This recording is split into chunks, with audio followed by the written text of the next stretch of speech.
Good evening. Welcome to everyone who made it to Moore Street this evening, which appears to be the board and the administrators.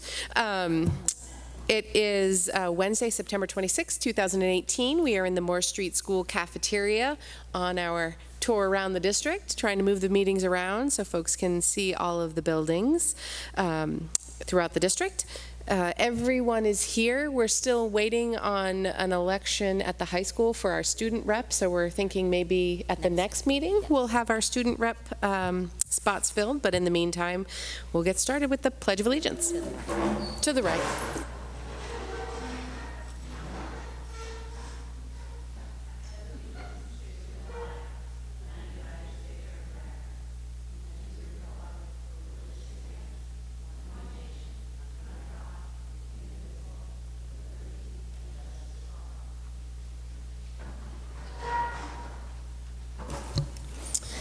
Okay, so do we have a motion for consideration and approval for the minutes for September 12th, 2018 as presented, barring any errors or omissions? Valley, second from Candy. All those in favor? None opposed? Did you vote, Kate? Okay. I just didn't want to assume you were. I thought I saw everyone's hand, but wanted to ensure. No, I didn't vote. Okay. Okay. Adjustments to the agenda? Yes, we have one to add to 14C, consideration and approval to employ a nurse for Pownell Elementary School. Okay. So we'll get to that later in the agenda, but we're going to start first with good news and recognition from Moore Street School. Julie is going to provide us with an update.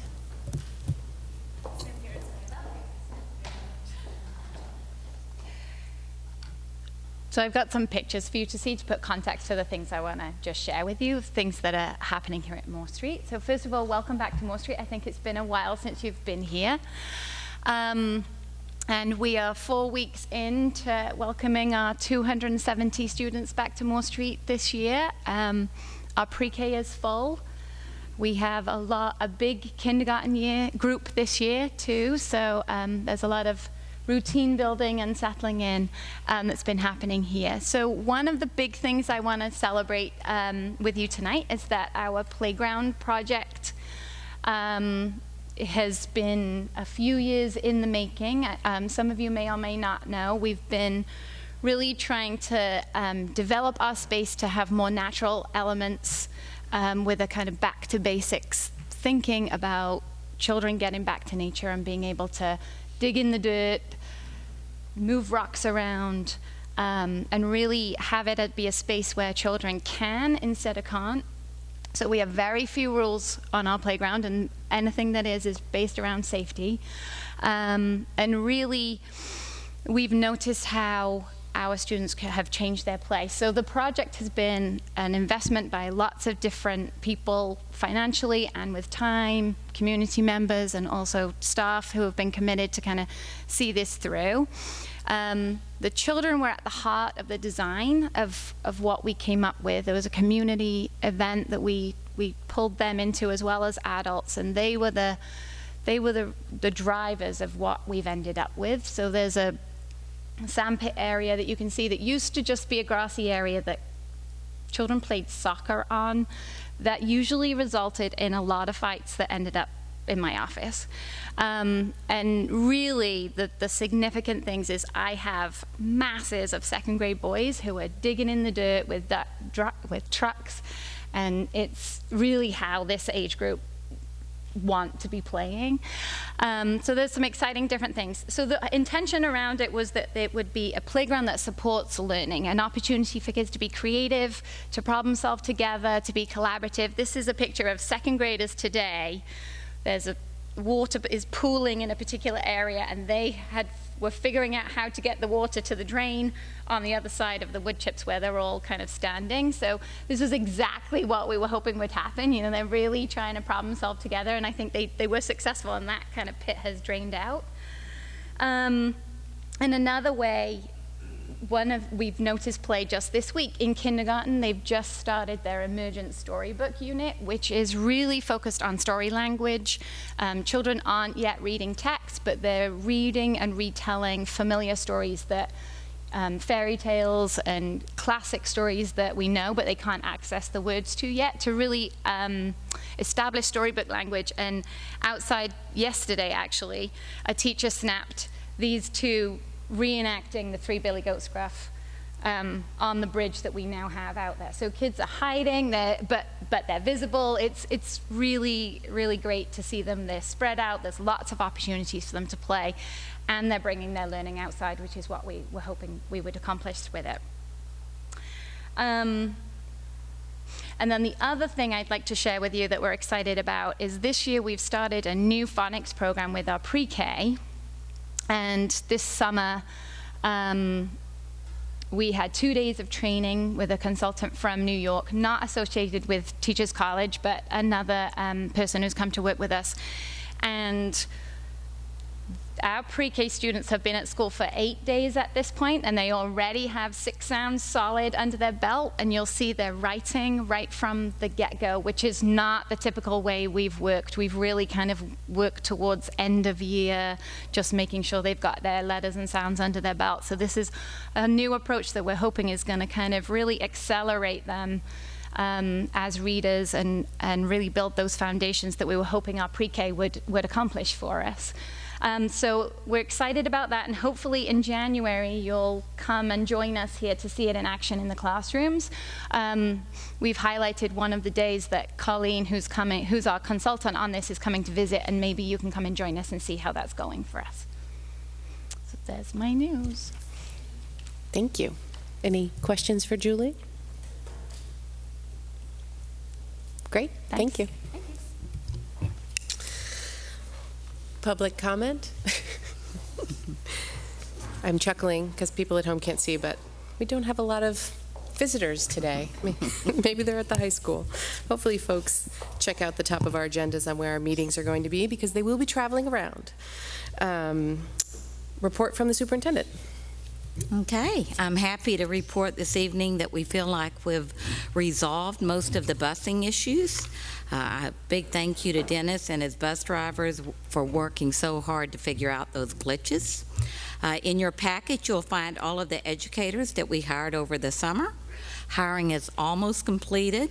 We're working on filling an ed tech position at Morris Street, a computer technician at Durham, and a programmer for community ed, and it really feels good to almost be fully staffed now. Also in your packet is the student enrollment data. We anticipated having 1,977 students, as you remember, last January, but we're currently now, we've exceeded that number, and we're now at 2,001 students attending RSU 5. Since 2014, enrollment's been increasing. Over the past 4 years, it's increased by 175 students. We're going to need to keep an eye on this trend when doing planning for our upcoming budget.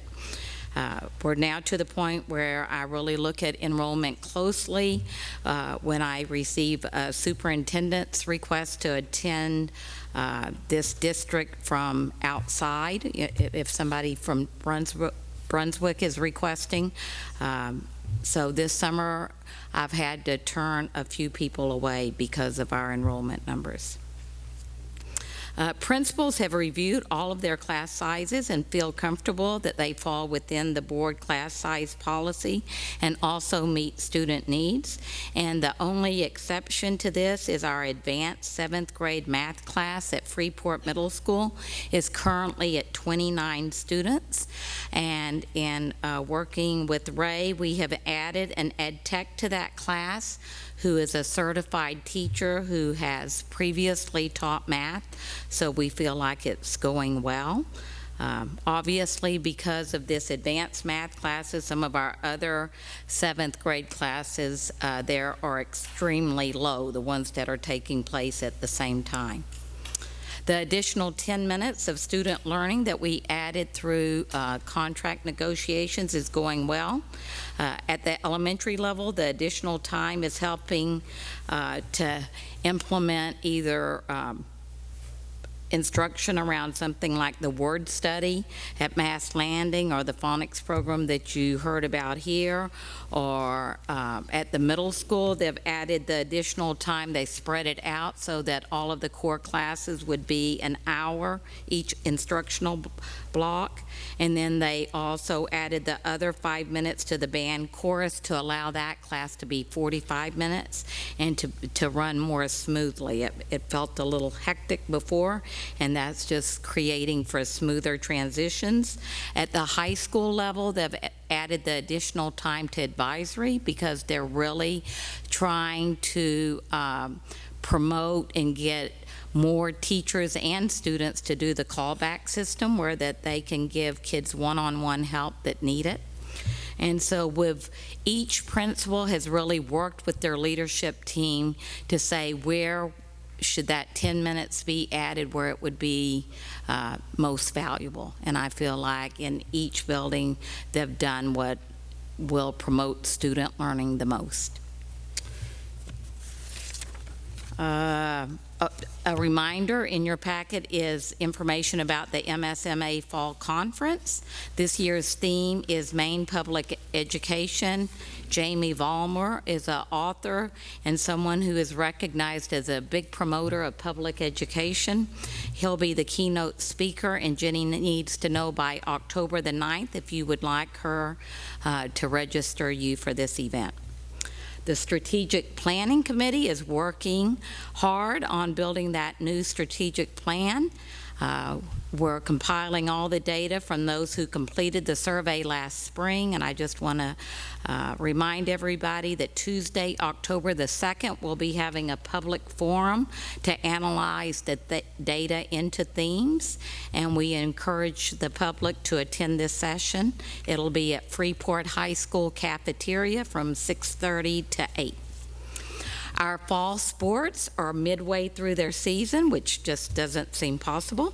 And at the later time for some of the games, so that we can play under the lights, there's a field hockey game going on right now, is definitely increasing attendance at the sports events. If you haven't had a chance to experience a game under the lights, I would encourage you to drop in on a game. Right now, we have winning records with all of our sports. The field hockey that's playing right now, before I came in, the score was 3-0, and we were ahead. We like that. So currently, the field hockey is in second place with 8 wins and 2 losses. Football is also in second place with 3 wins and 1 loss. Boys soccer is doing well. They're in 4th place with 6 wins, 1 loss, 2 ties. Girls soccer is also in 4th place with 5 wins, 2 losses, 2 ties. Golf has 4 wins, 2 losses, and our cross-country teams have come in second at every meet. So we just have a lot to be proud of in the sports arena. And we will have that elected board student rep by our October the 10th meeting. And then I also want to remind our board members that our NEASC visit is coming right up, and that we encourage you all to attend this Sunday from 1 to 5. And parents are invited to come between 2 and 3 o'clock to engage in a discussion with the committee, where they will have an opportunity to offer feedback and insights about learning at Freeport High School. So I encourage anyone listening to please put that on your calendar and come. Is that the same time that the board meeting? It is. Okay. So I think the committee is made up of about 12 members, and half of them will be interviewing the board, and the other half will be interviewing parents at that time.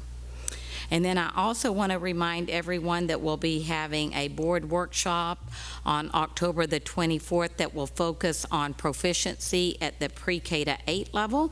And this presentation will be at Pownell Elementary School at 6:30. And lastly, I want to remind board members that Ray Grogan has invited you for a learning walkthrough at Freeport Middle School, either on November the 13th or 14th, anytime between 8 and 11. He's offering you tours where he will be your guide as you see what teaching and learning is currently looking like on a daily basis at Freeport Middle School. And that concludes my report. Great. Maddie? Just a quick question about the MSMA conference. I'm curious, and I liked some of the workshops, but couldn't go for the whole time. That's okay. Is that all right? It is. Okay. So I know, Michelle, you can talk about that because you've done that. I have. It was easier when my office was in Augusta, so I would just drop in and drop out based on like the sessions I was interested in. But yeah, you can definitely, if you can do one of the 2 days, great. If you can only do I think it's worthwhile. If you look at the list of the breakout sessions and there's some of interest to you, I would definitely just make those if you can. And I have two questions. One is about the enrollments. I noticed that this year we've had a lot more change over the summer than we normally do. And I think looking ahead, that's what's going to happen in the future. So I don't know how we can address the discrepancy between the projections that we have and the reality in September, but something to think about. I don't have any answers. I just have a thought, a question. And then the other question I had was, is there a scheduled vote for the board to approve the practices of PBE after the K-8 workshop, or what do you have in mind in terms of the timing for that vote? So my best thinking is you're really voting on that tonight when you do the board vote, so you can see that The goals vote. I'm sorry. Yeah. Yes, thank you. Is that what you said? No. Okay. So thank you for that correction. The board is voting on the goals tonight, and one of your goals is around proficiency, and we've listed out the practices that we're embracing here in RSU 5, and I think that is probably the best way to do it. I don't think it's the only way, so if the board wants an additional vote, you could do that, but I think through the goals, you are saying that this is the direction we're headed. And the only reason why I don't know if I would prefer to have it separate, but why we want to really highlight that is that in the past, we've had a lot of comments and criticism that the board has never really taken formal vote on PBE other than the first time, and that it will be useful and helpful to the community, the school community as a whole, if the board showed leadership in that particular issue. Yeah, I mean, we can certainly have that discussion when we get to the goals section. I mean, I think they're laid out pretty. They're sort of front and center as our number one strategic objective. So I think that probably speaks to that concern from the past, but we can certainly keep talking about that when we get there on the agenda. Maddie? To echo Valley's first point, the previous speaker's first point, do we currently work with the leadership of the three towns to understand projected increase in population in towns or real estate? There's probably a way that we could find out that information. Do we do that at all? We don't. You mean when we're building the budget? Yeah. Definitely when we have the meetings with the leadership towns, we talk about, I can remember last year talking about, what's going on with building in Durham and Freeport and different things. And what we've heard is it's kind of been the same trend and the same amount of building permits. But that doesn't account for people who are renting. That doesn't account for people who are requesting to now come here on a superintendent's agreement. And those things are really hard to predict. I always think you should also look at just the past, and now we have this trend that we're trending upwards, and I think we just need to build that in. But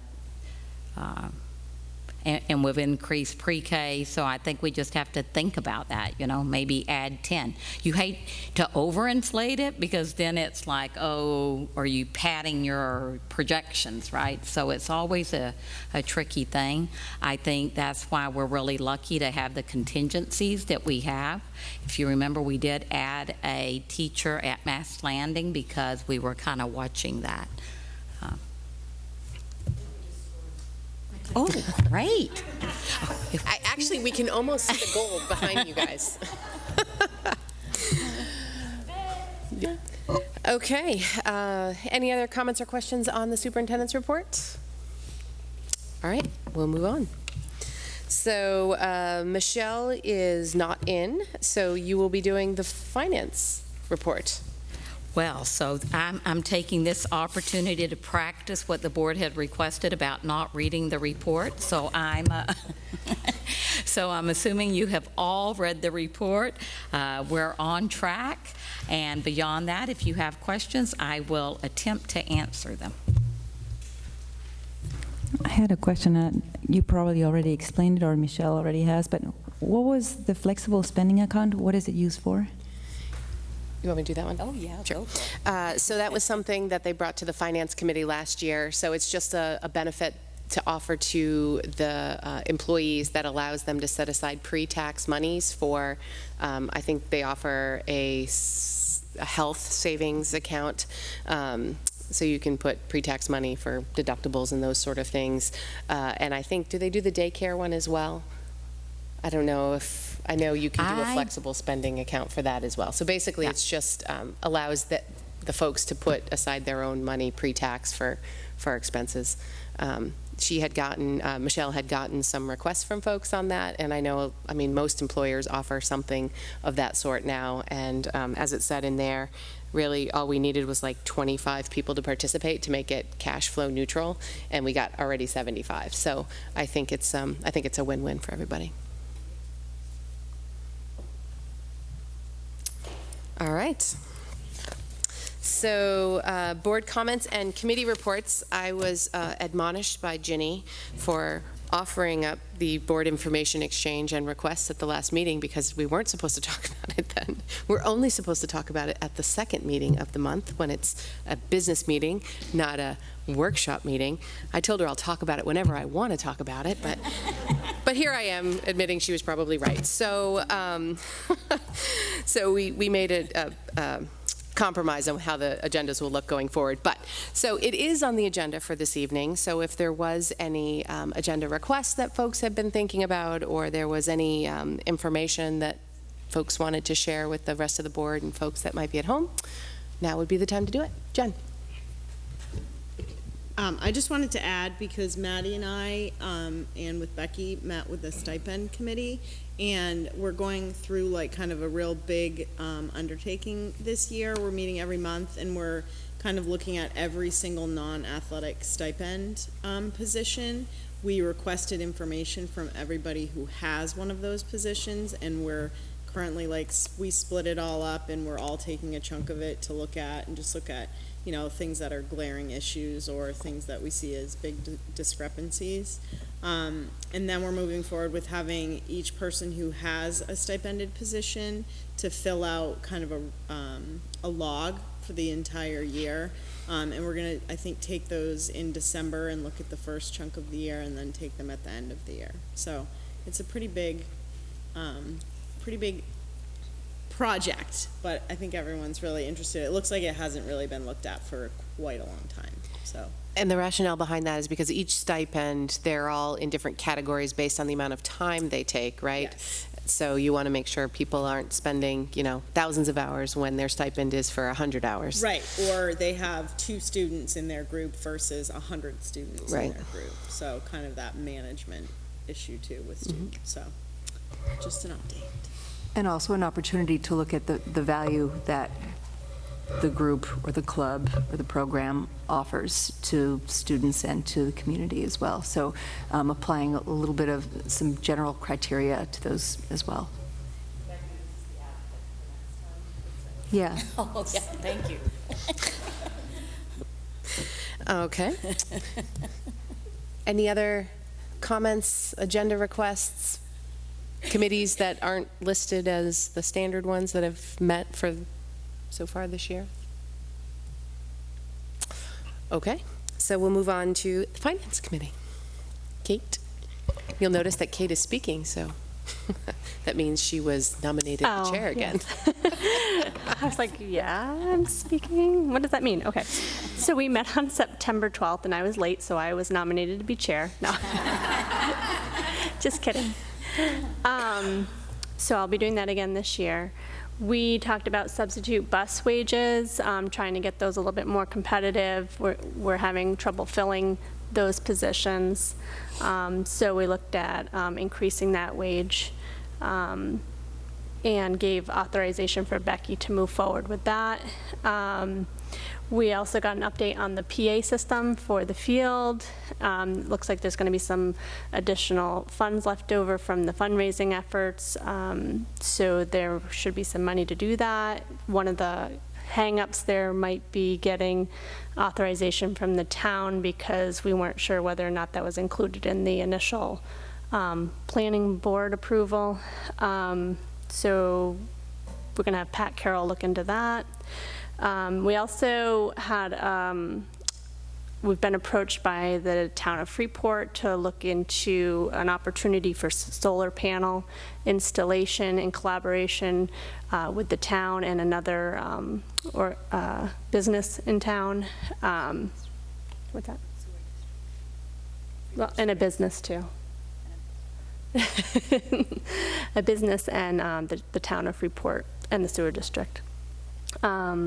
So we just said, okay, we're interested. We didn't commit to anything. We just said, let's look into it and find out more about it. So that's where we're at with that. And then the other thing that we are covering still carried over from last year is the cost sharing formula. So we'll be working on that again this year. We're still trying to work through our collaboration with the towns and get all the information that they would like to contribute to the Finance Committee before we move forward with evaluating the cost-sharing formula. So we did send out another letter. I sent out an email to the 3 towns just saying, we've extended the time for them to submit their letter if they want to do that or to revise their letter, and also invited them to our October 10th meeting at Mass Landing School to present their letter to the full board. And our next meeting is October 10th. Maddie? Just a tiny thing for listeners at home, that approved change in salary is for substitute bus drivers only, not for regular bus drivers, correct? Correct, substitute. Yep. Yeah, existing bus drivers are covered under their contract. Yep. All right, Policy Committee. Candy? Yep. You have your green sheet of paper, and this really is just going through very briefly what we looked at, because you'll get into the nitty-gritty of it when Cynthia takes over the next spot on the agenda. We started talking about the public participation at Board of Directors meetings policy, and we kept talking and decided we couldn't really make the decisions. We needed to bring it to the board to talk about it, so we'll be talking about that. Then you see there were 2 policies that we reviewed that had no changes: the disciplinary removal of students with of a student with disabilities and student assessment. And those, there were no changes. And then the next one, the removal of students with disabilities, was a procedure that now needs to be a policy. So we'll go through that because it needs to be, well, you see it's JFK-R. It'll go with the JFK. Go ahead.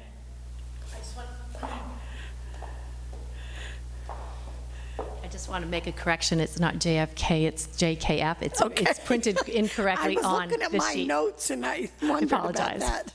Okay. So that needs to be a policy, and we talked about it, and you'll be hearing about that one. The next one, the child sexual abuse prevention and responses, is now mandated by the state. So that's, why we're looking at it. And we made some changes. A lot was about the process for reporting this kind of abuse and about preventing it. And interestingly enough, I don't know whether Cynthia will touch on it at all tonight, but one of the things in the policy touches on that we need to have things in the curriculum about this topic, and that will happen as we move forward. And the last one, we had so much we didn't get to it. So the educational research student submission to surveys, analyses, or evaluation, we'll be talking about that next time and bringing it back to you. And one of the other things is that Cynthia is going to bring to us at our next meeting, I think October 12th, was the list of all the policies we need to look at this year. So we can let you know, there are always a lot of them. Okay. Ready? Okay. So first on your agenda is the orange sheet 11A, and when we were having discussion at the policy committee meeting, basically there wasn't any feeling that we needed to really make any revision, but there was a desire to have a discussion on a couple of the lettered items on the agenda so that there was a common understanding of what those were. And then if need be, we could take this back and clarify it in a different way, or if there's a common understanding, then there is a common understanding. So one of those was the letter G. And that reads, members of the board of directors and superintendent may ask questions of any person who addresses the board, but are expected to refrain from arguing or debating issues. Questions must be addressed through the chair. So I'll just let the committee themselves kind of get that started, the conversation started as to where the clarification.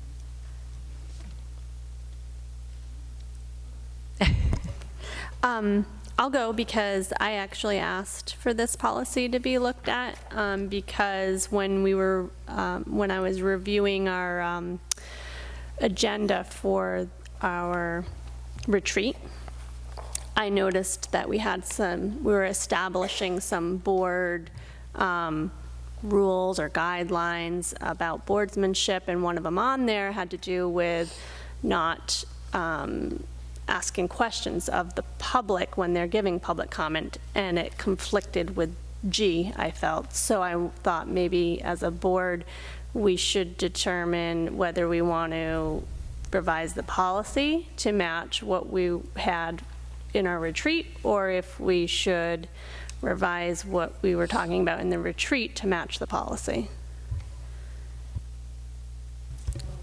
And some of the conversation was understood that that's the guidelines that we discussed at our retreat make sense in terms of keeping us from potentially debating, but that it also, if we came back to encouraging more interplay between the board and the public, it would go a long way to our relationship. It could go a long way to an improved relationship with the community.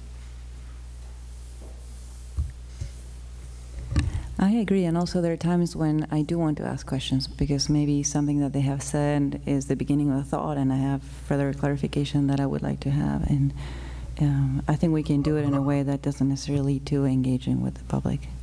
So I'm in favor of keeping the policy the way it is. I do have another thought about another part of the policy, but I'll do that after everyone has a chance to talk about this particular point. Any other thoughts on G? Yeah. So if I have a question for someone who's making a public comment, how do I address it through the chair? How do you know what my question is? I'm not, well, you're our Robert's Rules guru, but I think it would be, instead of saying, Miss Alexander, can you tell me, you would say, Madam Chair. Madam Chair. Could you request clarification on what they meant about A, B, or C? Yeah. Okay. To which I would look to you and you would provide it. I like that. That sounds good. I think is kind of what the intent of that was. When I read it, I thought F and G were both sort of in question, right? Because F is that they can ask us questions, and G is that we can ask them questions. I know we have dealt with F somewhat with the addition of the blue sheet that Cynthia maintains, where if folks have questions, but this is something I think we have struggled with in the past. If someone asks, you know, a very basic, simple question that we all know the answer to, by process, we're not allowed to answer it, right? But by policy, this says we could provide that, right? And it also gives us the out to say, hey, we need to do a little bit more research into that, so we don't, you know, we don't feel like we're obligated to make an answer that if we're not prepared to give it. But there have been, you know, really yes or no questions that have been asked of us that we haven't answered. And I think that might speak to what Maddie's talking about, of sort of a perceived lack of transparency, you know, like we just think you know. So, I mean, we can talk about them separately, but I wanted to, you know, when I was reading through this, those are the two that I highlighted with a couple other things, but as the two that seem to differ from what we have done as our protocol. So, I don't know.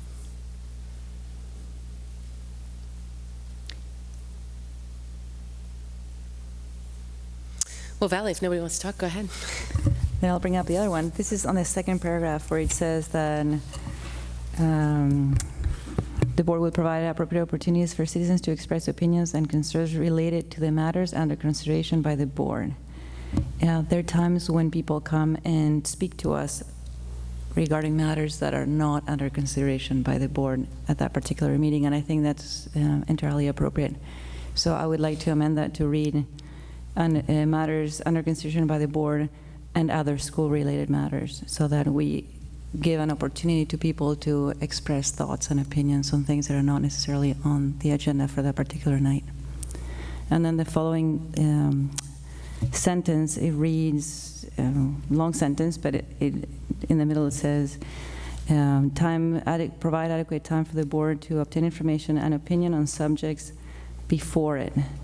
But to match the spirit of what I'm saying, possibly amend to read, to provide adequate time for the board to obtain information and opinion on school-related subjects, not just before it, because it relates to any subject that they may want to bring up. And I thought, for example, our last meeting when there was a speaker who spoke related, she was bringing up technology, and as a matter of consideration, even though it wasn't on the agenda, it was a topic very well worth listening to. So.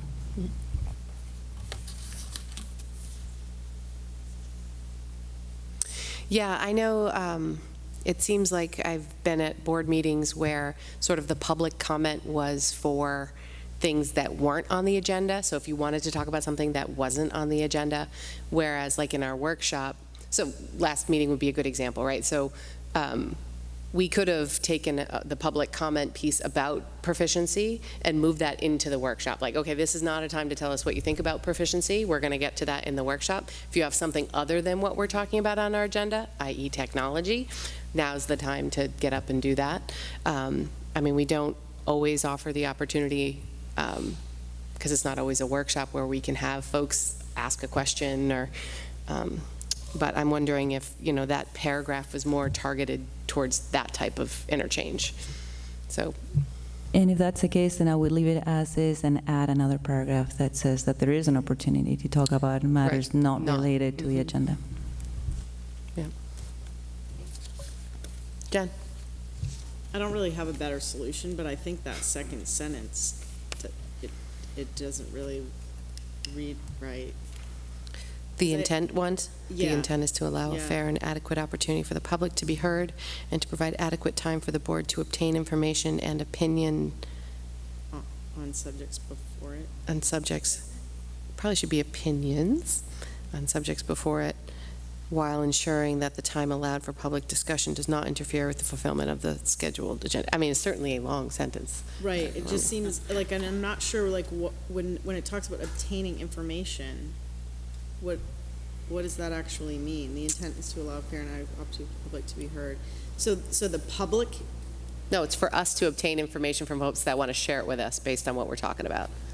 it's for us to, Fair and adequate opportunity for the public to be heard Yeah. and provide adequate time for the board to obtain the information and opinions that we need to make a decision.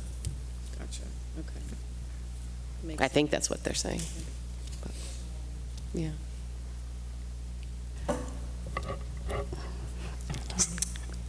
Candy? Oh, I just wanted to react to that, and one of the discussions that we had, and kind of to follow up on something Maddie said that kind of has to do with F&G, I guess, is that we wanted to make sure that when the public was raising something, that we had the time and whatnot to get information back to them in some way, whether you had their name and the superintendent got to them, or we put it on another agenda. But there was discussion about making sure we got back to the public about things that they raised to us.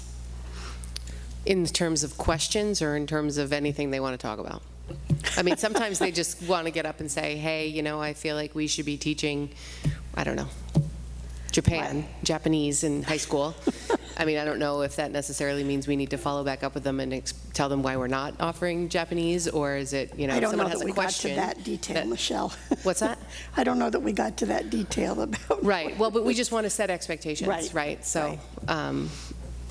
So people Yep. know what we know what we're expecting to do, and folks know what they can expect from us. Yep.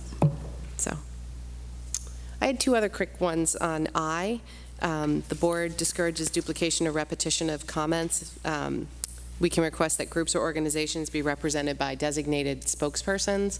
I mean, typically, this isn't an issue on public comment, but we have had a few in the past couple of years where we've had, 5, 10 people getting up, sharing very similar thoughts. So, I mean, I wouldn't envision that we would have to institute that, but I guess I like that it's in there if it does seem like there's a long, yeah.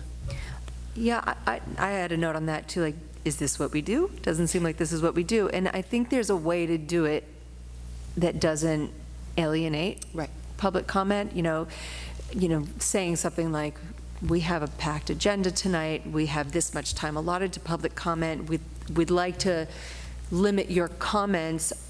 If a group of you are here to talk about one particular area, maybe if you could figure out 4 of you, could be representatives or something like that. That's Right, it's tough because, it is good to know that if you've got 50 people in the audience, that they all have something to, now sometimes just having them there and one person speaking, saying they speak for all 50 might accomplish the same thing. But yeah, I think you're right on that, Maddie. Yeah. The only problem a challenge with that is that requires people kind of knowing in advance so that they can organize, and that seems a little bit unfair to just pop that on people because, like, how do they know what they're saying and who's speaking for whom? And I just think it's a little bit messy. Yeah. But if we're seeing, meeting after meeting with a lot of the same things being said, that are taking an hour of our agenda that we hadn't previously allocated for it, then maybe it's something we could, if we're seeing the same people, we could just reach out to them and say, hey, for the next meeting, could you consolidate it into one piece? Or, I mean, I wouldn't envision this would be something we would need to do often, if ever, but just. Do we have a policy on limiting the public comment section? We don't have a policy, but it allows us to. If you look in, which one is it? D. B, okay, the chair may limit the time allocated for comments on a particular topic as well as the time each individual may speak. So I'm just wondering if we do that ahead of time, it seems less punitive, or they know what to expect when they show up. There's this amount of time, and once the clock goes out, the clock runs out. Right. Yeah, I mean, I certainly can do a better job of I think historically we have stuck with the 3 minutes that the town council has used. I mean, they actually have a clock, I think, in the town council quarters. So Would it be okay to do it ahead of time, where you say, we have 30 minutes for public comment, and then when that 30 minutes is done, and tell people, in addition to the 3 minutes, Yeah. just so that it doesn't dominate the whole, but again, people know what to expect ahead of time. Right. Yeah. Yeah, we can. I mean, I know typically, if you look on here, I think our public comment is 10 minutes is what we allocate. I don't know if we would necessarily want to keep people down to 3 1/3 people, but, Yeah. or if we necessarily want to always have, be setting aside, I don't know. Because sometimes we go way over 10. Yeah. Right. Yeah, I mean, not often though. I mean, you Well, know. depending on what the topic is. Exactly right. Yeah. and Exactly right. what's going on at the time. And I think it's great because I think we are building community trust and all that good stuff when we do allow people to speak. Maybe if we go beyond, say, the 10 minutes, we invite people, again, make this something that's an expectation to submit letters that then can be distributed to the board. Yeah. Just another Yeah. way of I communicating. differ on keeping the 10 minutes as set in stone. I mean, if we can say there are a lot of people who want to speak, 3 minutes each, please, but if there are 30 people and we go over the 10 minutes, we have 30 people, we have to hear them, and we go over the 10 minutes. I mean, there are very few 10 times minutes when is we actually have that very many people, that if we limit to 3 minutes, we'll run way over. And I think we want to encourage people to come here and speak to us. And having someone come on an evening when they have kids at home and then send them home without speaking, saying submit it in writing, it's like a little bit like a slap in the face. So I would yeah. rather just sit here for a little longer and hear everyone. I think we can, again, set the expectation that you should have a letter to submit just in case you can't, you won't be able to speak, because not everybody's going to be able to speak anyway. I mean, that's just, we're going to have to cut it off at some point. They 10 can all minutes. speak tonight. Everyone in the audience can speak tonight if they want to. Right. Let's cut it off right now. No, but 10 minutes does seem like an awfully short period of time. It does, when I think, we put it in there as a placeholder in terms of Yeah. calculating the time. I mean, I would say 80 to 90% of our meetings, we have 0 public comment. And, in my 5.5 years on the board, I think we had more public comment last year in those, 2 months of meetings than we had in all the prior 5 years. Gotcha. So, Okay. but to Valley's point, I mean, it comes up when it's something that people are really passionate and want to be heard on. So, I think maybe we'll stick to the time limit per person. And if it starts becoming, even with that, because I wasn't, I'll take ownership of this, I wasn't great at cutting people off when they got to 3 minutes last year.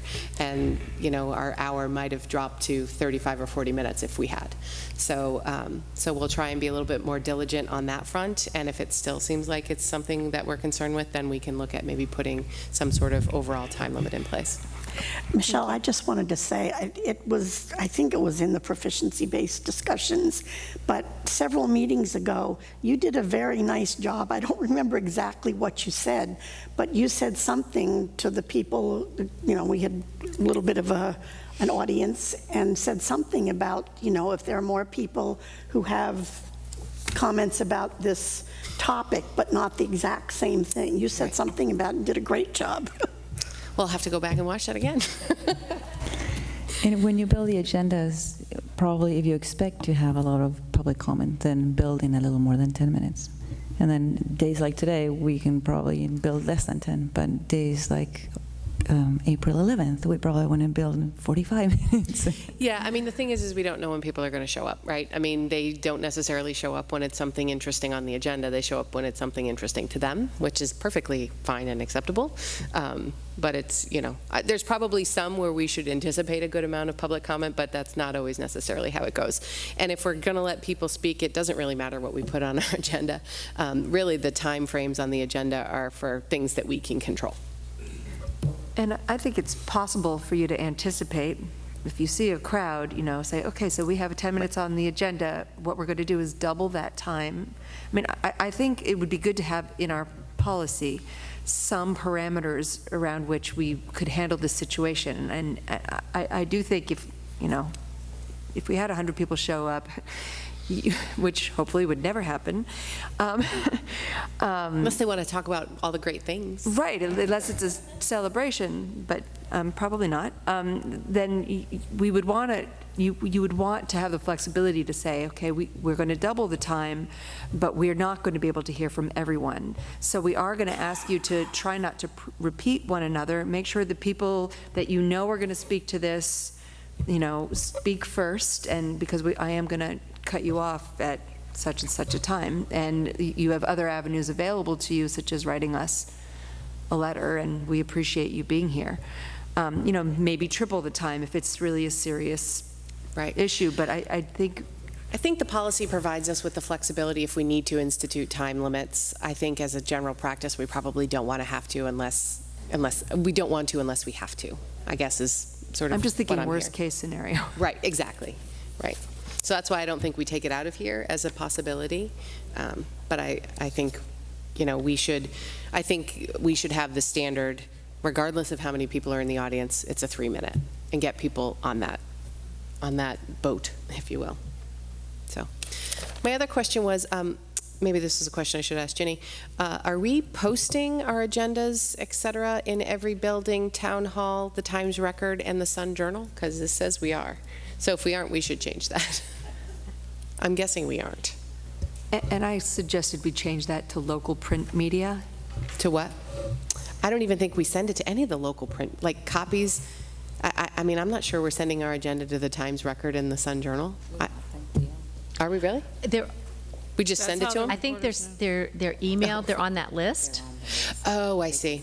It doesn't mean they do anything with them, but they get them. Oh, but they're aware. Okay. They get them. Okay. Yeah, I know she has a big list of people that she sends the agenda to, in addition to us, obviously. It does say for publication, and if we're just sending it so that they know For and they can informational come to purposes. the meeting and Yep. report on us, then we're not Yeah, they're not not publishing it. You're right. So we might want to just at least adjust that piece of it. But like town hall, are we doing that? Yeah, I know she sends They're it on the to list. all of the Town okay. council and select board. Administrators? Yeah. Okay. Michelle, on letter F that was spoken about a long while ago now, we didn't actually talk about, do we want the policy committee to have some wording in there to allow us to answer? Was that part of what the discussion was going to be? Yeah, I mean, I think the way the policy is written now provides us with that ability. I think, and vice versa, for us to ask them questions and for them to ask us and us to answer, unless we need more time. My question was, is that what we want? And if so, let's leave it. And if it's not, then we should adjust the policy. Right, but, I mean, the way I read it, we're allowed to ask questions of any person who addresses the board, but I don't see anywhere we're able to provide answers. All speakers are to address the chair and direct questions or comments to a particular board member only with the approval of the chair. Requests for information, see, I guess I make the jump that requests for information that require may be referred to the superintendent to be addressed at a later time. So I guess my assumption was if it didn't require further research, we could answer. Maybe that was Yeah, that was my assumption. confusion with Yeah, the maybe that was an actually assumption saying on it. my part. I just, yeah. So I agree with the prior speaker that we should probably clarify that F, Right. one way or the other, if we want to be able to. Right, if we want to be able to answer. So we can make the language say whatever we want, but what do we want it to say? I mean, are people comfortable with us answering straightforward questions that come up from speakers as opposed to making someone follow up with them? And vice versa, the ability to ask a clarifying question from a speaker. I would say if it was you, the chair, speaking as the voice of the board, but not all of us as individuals. Right, and I that's think most of dangerous. this stuff sort of flows the discourse through the chair, whether they're asking questions via the chair or whether we're answering questions Or the superintendent. Or the superintendent, right. She can talk whenever she wants. You could just change that last sentence. Instead of starting with request for information, you could just say the board chair may answer a question or direct the superintendent to follow up with a response, or something like that. And then, do people feel similarly on G, which is the ability to ask a clarifying question? I mean, I think we just got to be really careful on that one, that it doesn't get into the debate realm. I mean, it really is a clarifying question. I think you put that in the wording. Yeah. Clarifying. Right. But you're also mediating that, because all questions would go through you. So Right. you have the opportunity to say, Strike that from the record. What they're really asking is. Yes, true. But I echo what Jen said about adding the word clarifying question. Yeah. Yeah, I mean, I don't think we necessarily want to ask, like, why do you feel that way?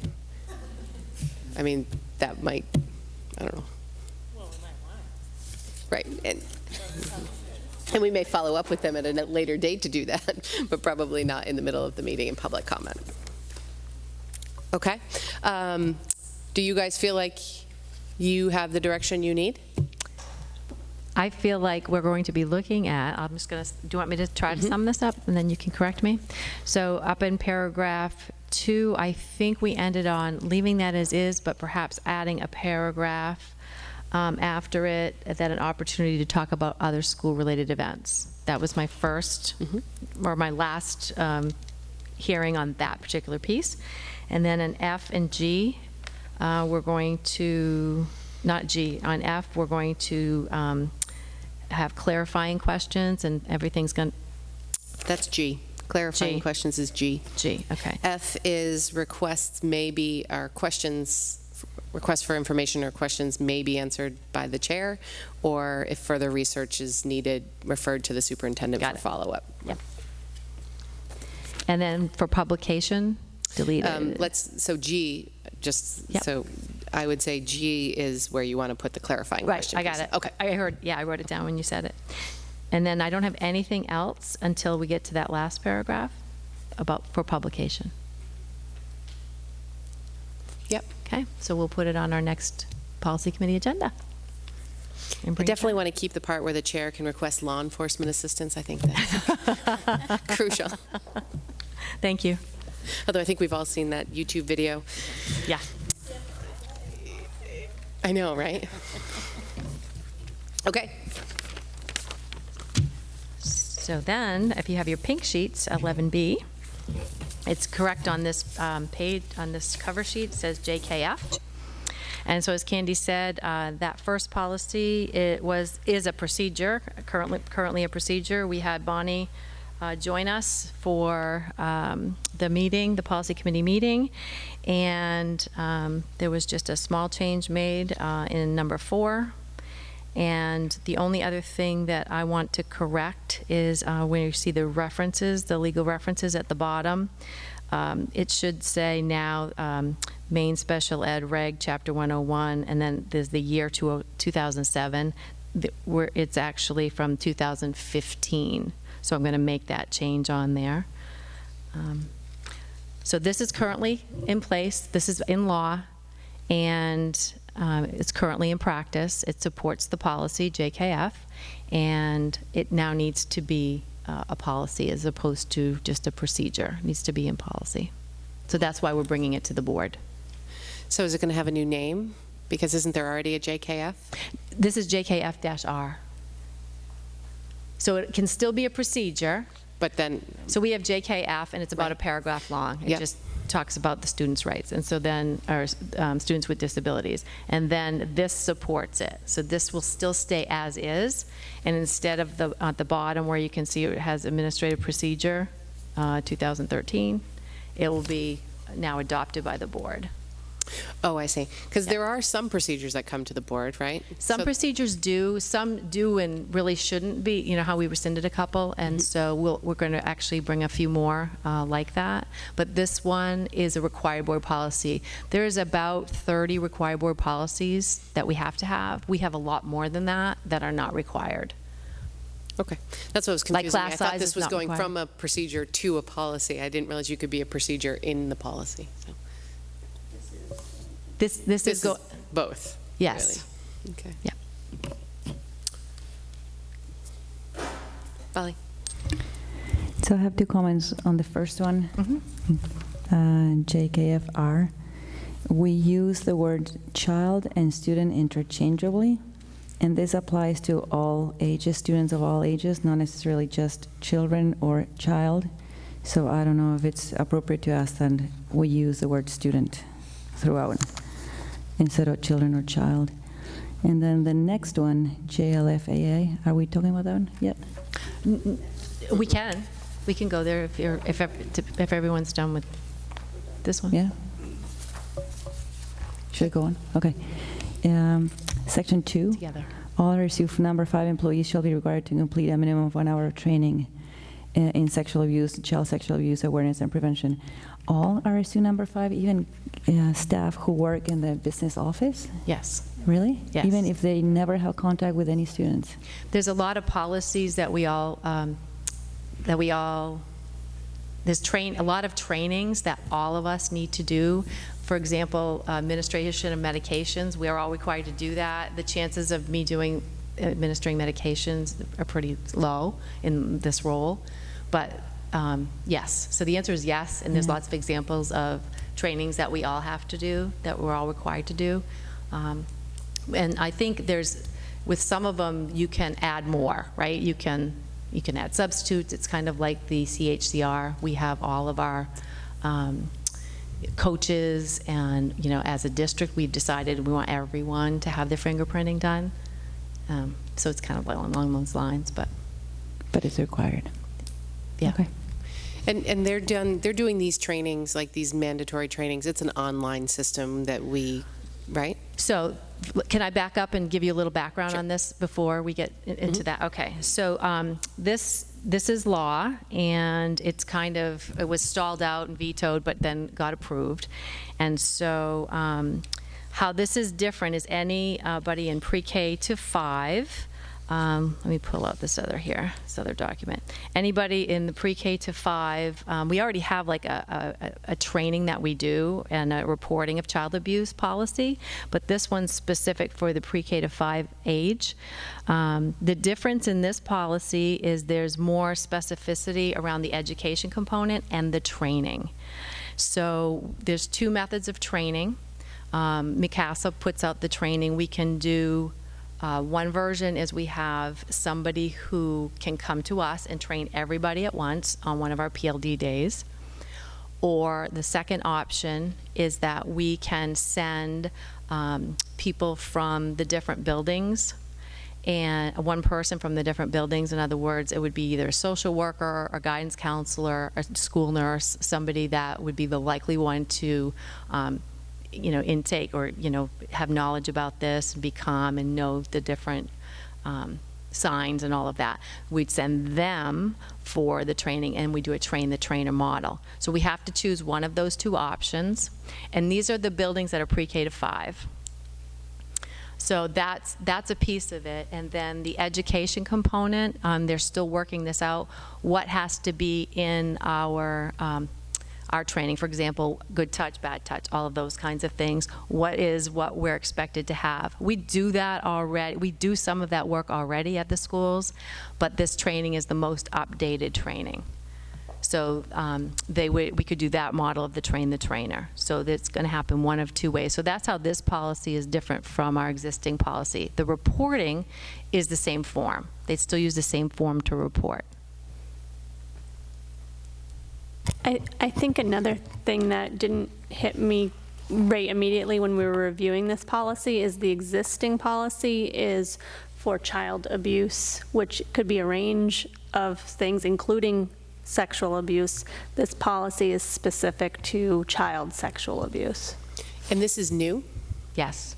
Okay. See, that's why I was confused, because when I read this, the only change was any and immediately. So I assumed that this was an existing policy, and the only things you added was any and immediately, because previously, like, that's what you do, you underline the new words. Oh, so those are just underlined for emphasis?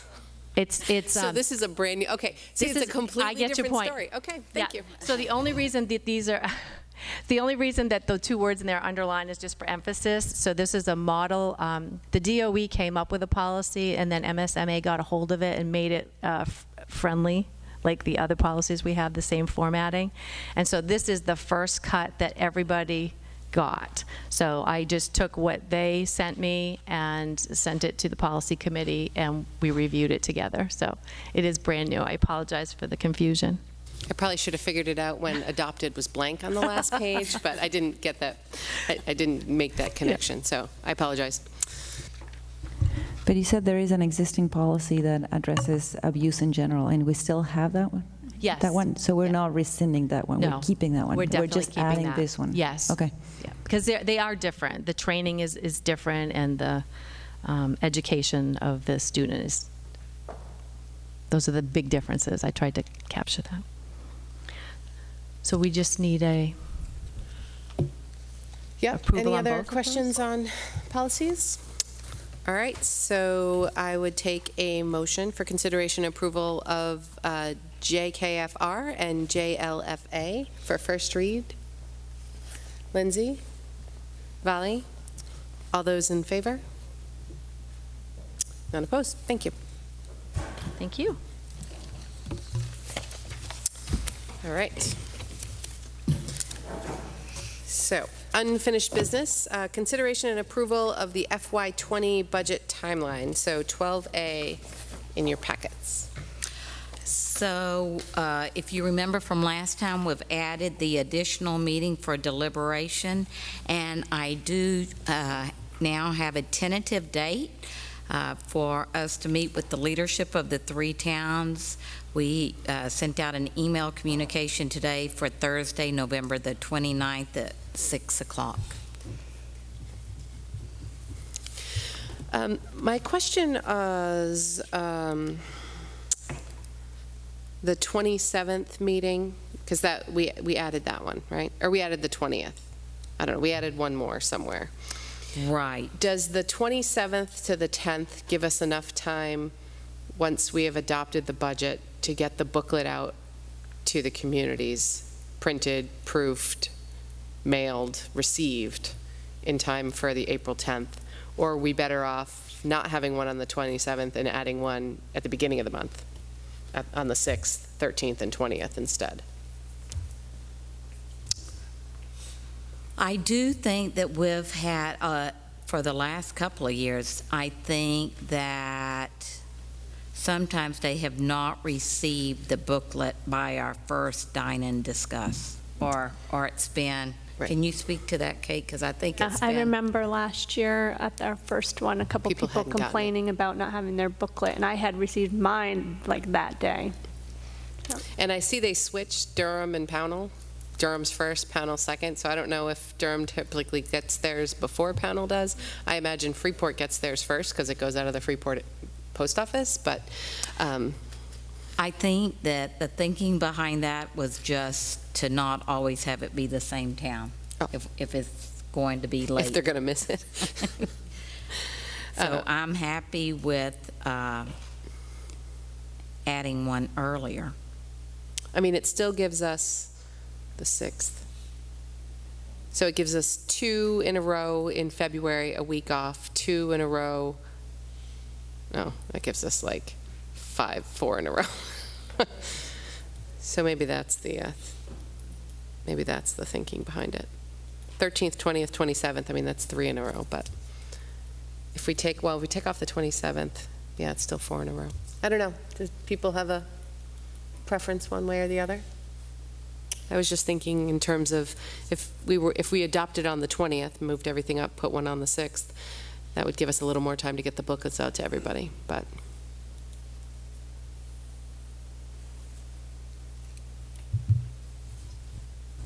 I can go either way. Okay. nobody feels strongly either way, then maybe we'll just keep it the way it is. Okay, so then I would take a motion for consideration and approval of the FY 20, that seems crazy. It's the FY 20 budget timeline? Wow, okay, FY 20 budget timeline. Motion, Valerie, second, Kate. All those in favor? None opposed, thank you. Okay, 12B, consideration and approval for the RSU 5 strategic goals for 2018-2019. In your packets, we have 12B, which is the goals, and then the backup materials with all of the action strategies. And you will see that under the strategic goals that there has been a revision to just state more explicitly on the proficiency-based practices. And there are those 6 different practices that we are kind of focused on. And then I just want to remind you that when you're voting on these, that the support document is not really a vote. I'm just showing you kind of what we're doing because we're forever tweaking that. And an example of that is that we're working with the literacy specialist right now under the goal about increasing the comprehension skills 1st through 12th grade. So some of those action steps may get a little bit more explicit in there. And so as we revise it, any revision I would send out like in a board update. But the board vote is really to cover the broader goals.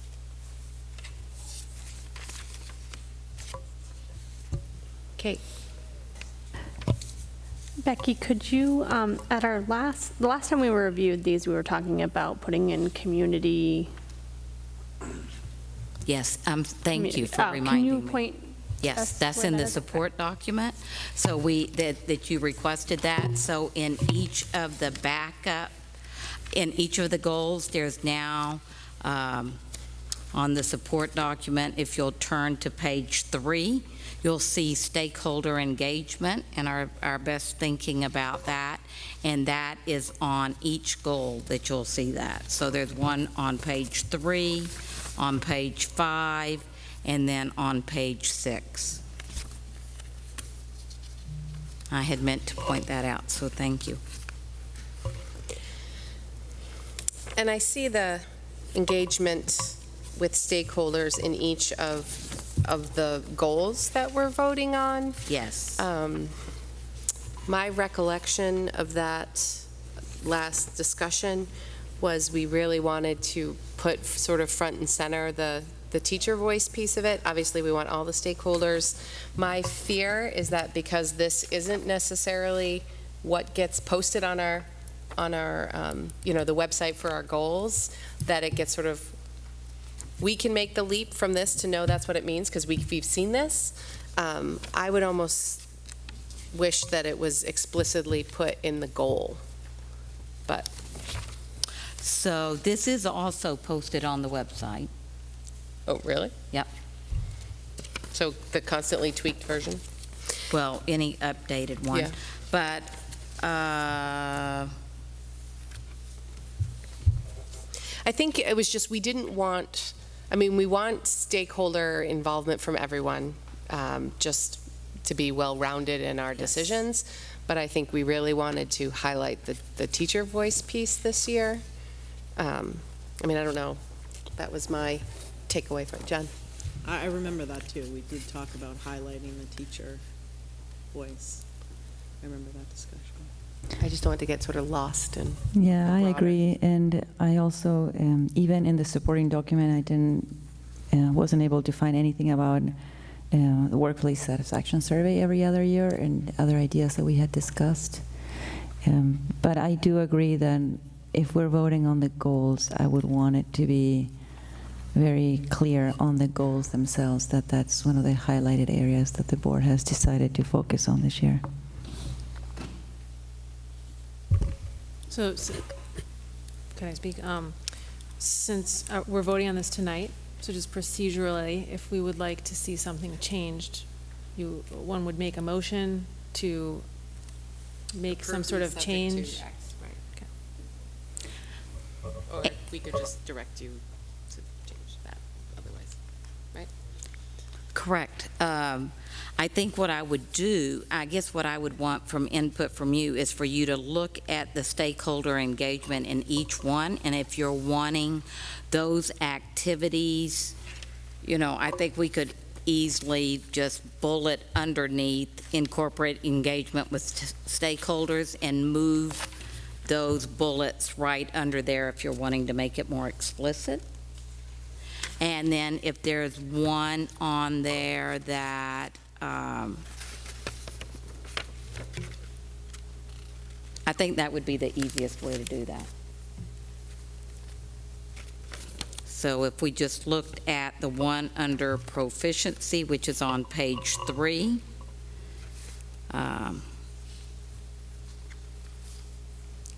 if there are any changes you want under stakeholder engagement activities, then I could take that input and then we could revise that and then just put it under there. Because depending on the goal, it's going to, as you can see, look different. So, because when you look at improved teacher and administrator effectiveness, what's going to be most important this year is, we've already started to form the committee to look at the ed tech tool, and it's really the voice of the ed techs that we need there more than the voice of the classroom teacher. And that's where I included under the stakeholder engagement that we would have the targeted surveys based upon the goals of each principal, because we had talked about that when we adopted the principal tool.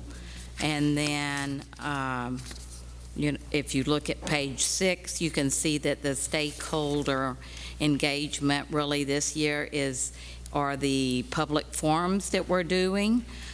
And the staff day, and it's really not teacher voice, it's really staff voice there because we're inviting ed techs, administrators, custodians, anybody who wants to attend on October the 5th at 1:30 to come and have an opportunity for their voice to be heard there.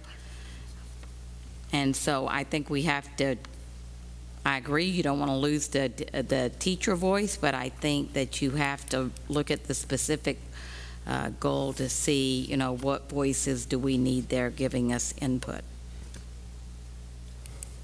Which is why I think you talked about last time, let's add it to each goal. I mean, that made sense to me. No, I mean, and I didn't realize that we were voting just on the more skeleton version of the document. But I would be very supportive of doing what you're saying, which is basically picking out from the extended document the stakeholder engagement and put it into the document that we're voting on in bulleted fashion. Yeah. So I mean, personally, I could totally support that with the addition of under stakeholder engagement on page 5 at a point number 6, which specifically mentions the workplace satisfaction survey every other year. So that would be for strategic objective 2.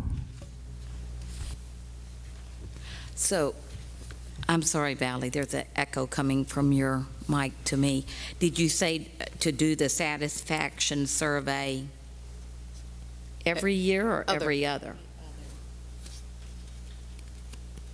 So it would make sense to me because right now, these are yearly goals, to add it on the year that we're going to do the satisfaction survey. Well, I mean, could it be something that, I mean, we don't have it yet, right?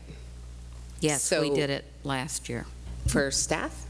No, for community members. We did did it for community parents. members. This is Yeah. specific to teachers, right? So this would be something that, Oh, are you talking about a whole different survey? Yeah.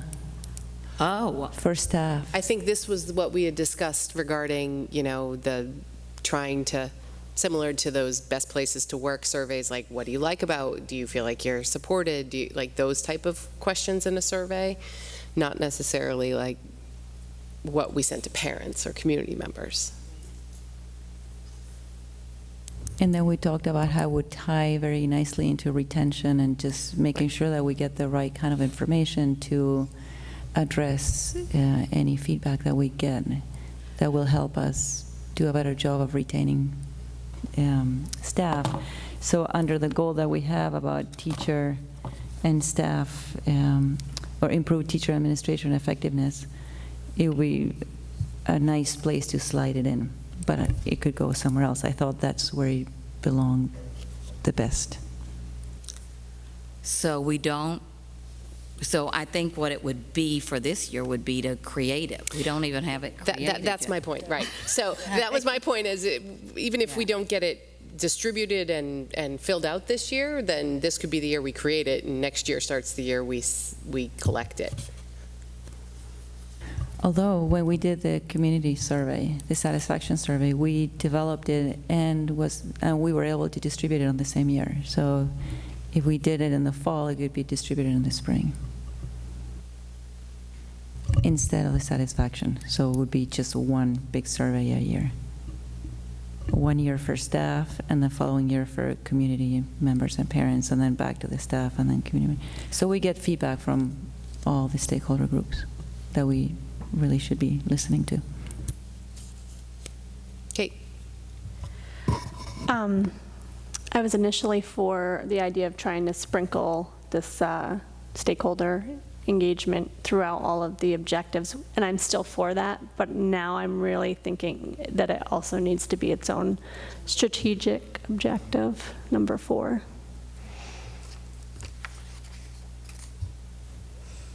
So it needs to be in both places, I think.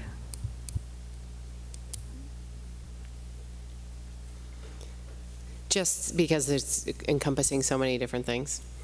Yeah, and in order to get it at the forefront, that's where it needs to be. It needs to be its own strategic objective. If it's really that important to us, that we want it in everything we do, then it needs to be its own objective.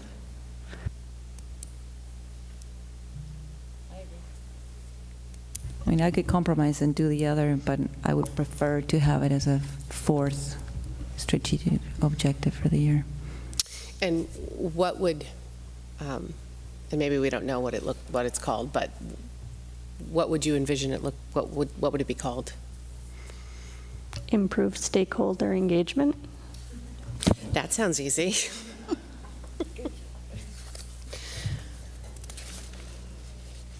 Right, and then action strategies could be around the different types of stakeholders, right? So how we're going to engage the parents versus how we're going to engage the staff versus whatever.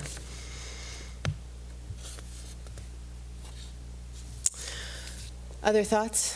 Do people have a preference whether they see it sort of sprinkled into all 3 or separating it out into its 4th? I mean, I think our goal of trying to keep it, top of mind would speak to having it as its 4th. But I know right. But if we're doing it anyway, right? I mean, we're going to be doing these things whether we call them 4, whether we call them 3, A, B, and C. Do you have a thought? No, I think it could go either way. Maddie? I think it's just going to be kind of pulled out. I think it's just kind of a cut and pasting kind of activity, because I think that it looks different depending on the goal. So I think if it's its own goal, you're still going to kind of list out, something about the strategic planning. Mm-hmm. Right. I agree, and I think it could be simple. I mean, I think it could be the 4th objective, and it doesn't need to go into as great detail. It could just reference the other 3 objectives. It just so it highlights it when we're reviewing where we are in the middle of the year, when we're looking where we are at the end of the year. It highlights it in our awareness, but it refers us back to the previous objectives. Candy?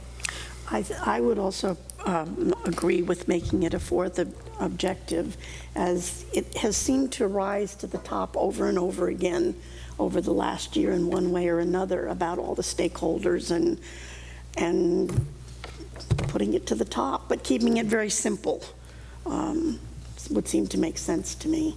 Rather than, I wouldn't think it would be a good idea to just add bullets to the incorporate engagement with stakeholders in each of these objectives. Right. I mean, while I know we all read these things in depth, you know, if you're someone who's looking at the district, or you're someone who's interested in learning a little bit more, I mean, you may be like, all right, well, what are their 4 goals for the year, right? They might not read into goal 1-7, you know?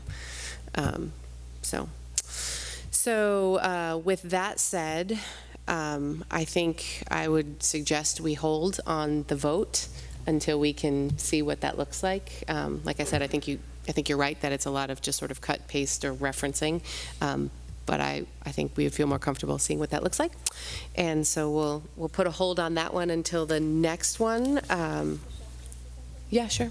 Just wanted to add real quick that I hope that you don't cut what you already put in here. I think everything in there in the support document is fine. I don't want you to move it from there. It's more just how I'm envisioning this is you add a strategic objective 4, and then it's just very high level involvement. You list the stakeholders we're going to engage, you put the, was it staff we wanted to highlight first, and then you leave it at that, and then you keep the detail that you have in here for each of those objectives. So. Yeah. All right. All right, so we tabled that guy. Lindsay? Did we talk about Volley's earlier point about, I know I wasn't supposed to say that. Earlier in the meeting, we discussed the proficiency as a goal. Did we want to talk about that now? Did we want to have a vote later? But sort of a clear board vote on proficiency. I mean, should we talk about that now? Yeah, I think we should, because I'm sort of envisioning our next vote on this, when we look at this again, really should be in its final format. So if there's any other adjustments we want to make, we should do it now and not relook at it again next time. So I think, you know, Becky's point of the implementation of proficiency-based in strategic objective number 1, those 6 bullet points there are really the tenets of the proficiency, whether it's, you know, pre-K all the way up through 12. So I think that was sort of the thought around providing the vote in support of those practices within the schools. I'm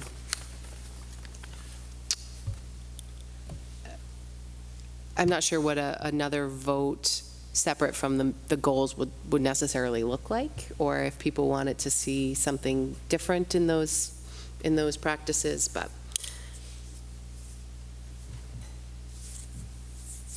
Kate. Is there a way to maybe structure the motion to approve the goals to include a reference to proficiency-based in the motion? So, for instance, I make a motion this is not a real motion. Don't second it anyway. You would say something like a motion to approve our fiscal 18-19 goals, including implementation of pre-K through 12 proficiency-based education. Or, I mean, we something. could even list all 4. Yeah, you could, yeah. Right. Yeah. So Just that someone to reading the pull it motion would out see. that we are voting to do these initiatives, or That's what I was gonna say, like, can we vote on these 3 and then add the fourth one, or did you want to just I roll think- them all out together? I think we probably want to do them as a slate, but we could still, I mean, it doesn't keep us from, saying, hey, we're voting on our 2018, 2019 strategic objectives of implementation of proficiency-based, strategic plan, And then add the improve- fourth one as right, just a- stakeholder engagement. and leave it at that Mhm. and then we can approve it just as a board when it comes out, the fourth one. We're not going to vote on anything tonight. So Oh, it would be a motion to, okay. So she's just saying, when we get to voting on it, I see. can we Add- identify the okay, specific four votes so that if someone were just looking at they wouldn't be like, oh, they just approved their goals. They would be what the four goals are. Right, I think that's a good idea. Yeah. I'm not sure. I could see why that would be a good idea, but I also could envision a future scenario where somebody's trying to ascertain when we decided that we're continuing to move forward with proficiency-based education practices. When did that happen? When did we vote? And it could look like it's buried in the goal vote, even though the fine print would call out the four goals. I know it's a little complicated, but I feel like for clarity's sake, we might want to have a specific motion that we vote on about continuing to move forward. We've been disrobed. Why is everyone laughing? Am I naked? Oh. What's going on? Like the Velcro is weak tonight. And the duct tape. Or duct tape, oh, maybe that's it. I wasn't aware that that was a Oh, maybe it's humorous the comment. humidity. We usually have clips, and I hear there was a malfunction as we were setting up. And so we tried the duct tape, which I usually have a lot of confidence in, but obviously it's not quite today. working. The other thing that, we now have on the website, a proficiency-based link. We could definitely put something there too about. In the timeline? Because don't we have a timeline? Well, we have something about recent events or whatever, and we could put right in there, board vote on proficiency. But I don't feel strongly about it one way or the other. If you want to vote on it separately, that's fine too. So just straw vote, who would prefer to have a separate vote as opposed to having it embedded in the goals, but specifically laid out? So three? So who would prefer, so if you prefer to have a specific vote that says we are continuing proficiency-based practices, that's the vote, has nothing to do with the strategic goals per se. It is such a hot button issue for the community. I agree with Matt. I could see that definitely that could come up in the future. Because we've gone back and looked, people go back and look and try to find out, okay, when did this happen and why, and yeah. Well, what about if before we vote on this the next meeting, like before that, we have the proficiency vote and then we vote on our goals? So A specific vote. So Because, you're in favor of yes, a specific vote. yeah. Okay. So that was.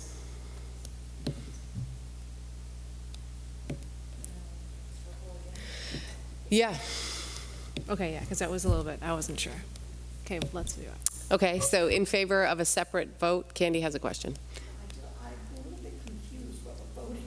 We're not voting on anything. I'm just trying to figure out if we need to word a motion. If people want there to be a specific motion that says we are continuing with proficiency-based practices at our next meeting, in addition to a vote on these are the RSU 5 18-19 goals. So who would be in favor of that? Okay. All right, so we'll draft something. Okay. Can I still talk about the No. goals? Yes, of course. Okay, are we still on that topic? I feel like there were some tenets of the proficiency-based education that were originally kind of included in the definition, but that we've moved away from, for example, the 1 to 4, and are there others? I'm asking myself, I don't know. Do we want to make a nod to that, like, implementation of some tenets of proficiency-based learning, and then we list what we're trying to do, or is that just, or are we really, is proficiency-based learning like just is the 1 to 4 thing the only example of something that we've pulled out and decided not to do? No, because I think, when you read the articles, I think a lot of things get sort of lumped into the proficiency-based, when we hear about schools where they're just given a worksheet of things they have to do this month and they check them off as they do them, and they're not any, sort of the personalized learning plans that gets lumped in, I think, sometimes with this, which is not what we're doing in any of our schools from my understanding. So, I mean, I think putting what we are doing, which is these, makes sense. I'm not sure if there's others we're doing that aren't listed here, but, I mean, these are the ones that I remember from the presentation about, the things that we like about proficiency. I agree it's really important to list these out, and even in your separate vote, again, I think you need to list it out, because otherwise, to me, it can look very different. These are the ones that in RSU 5 right now we're very focused on. So it could be at a future date, we come back and do a different vote saying, this is what we're now focused on based upon our, best thinking of where we're headed. Because I think to just do a vote on we're moving forward with proficiency-based learning, that it could add more confusion when you're trying with your separate vote to add clarity. I agree, because if you just say we're voting in favor of PBE, people will say, wow, we're going back to 1 to 4, we just changed to 0 to 100. So I definitely agree that in that vote, there needs to be some descriptive bullet list of what precisely we're talking about when we say PBE. So I would recommend that, these are the bullets you'll see as we draft the vote. Maddie? I would just recommend that we not get too granular, Yes. because it's shifting and it's moving, and, the committee and the administration and the teachers need to have some flexibility. But I think it will help to have those high-level bullet points, but we also don't want to back ourselves into a corner that we can't act on. So, I would suggest in strategic objective 1, just changing the language slightly to read continued implementation of the following components of proficiency-based learning, to kind of move away from that generic, absolute proficiency-based education that isn't really intelligible when and I really like the list, because I think they're really resonant with improving student achievement. I think it's hard. Yeah, anyway. Jeremy? I know we took the straw poll already, but I would just like to voice that I'd be much more in favor of just doing the one vote where maybe we break out the goals, because I think it just sends an almost odd message of what are we pulling out, what are we not pulling out. We're really not changing anything. We're very much continuing the course, and that's part of the goals, but that's just my 2 cents on that. So does Lindsay's sort of adjusted language around that help you with, I mean, to your point of we're not really changing? Yeah, it definitely does. Yeah, Yeah. I think just keeping it in there with that word continued. Yeah, in the and goal. I think that would probably be the wording in the motion too, if, with the separate vote, so. Lindsay? In the stewardship of resources column for this one, professional, I'm stumbling a little bit on the consultants. Because I feel like we've been consulted quite a bit on quite a bit from outside parties on what needs to happen, and I felt like the real work of transition and continuing to develop is at the staff level and the administrator level, like the kinds of things we saw at FHS with, the teachers working on how are we really going to do this and what does this mean for grading in my class, and so I guess I just raised the question, like, what are these consultants, why do we feel that we need more consultants for proficiency, for this goal? So I can understand why you raised that, but it really is ongoing work, and you never arrive. And so, for example, as you know, we're doing the Big Ideas math program, and I think that we have somebody coming in next week that's helping us to implement that. We're doing this new phonics program that falls under proficiency. I think Julie just spoke that we had some training this summer. Great Schools Partnership still continues to help us with, you have to remember this is still very, very new at the high school, and I think sometimes because we've had it so long, K-8, that it feels like, oh my gosh, I can't believe we're still hiring the consultants. But I just want to remind the board that right now this is, it's through 10th grade, so at 11th and 12th grade they're doing some of this, but it's not, we're with the old transcript, and a lot of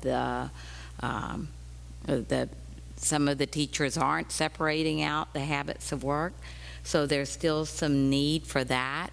I think one of the big learnings across the state with proficiency is with the standards, where you think you have it, and then the science department has identified 15 standards, and oh my gosh, it's way too big.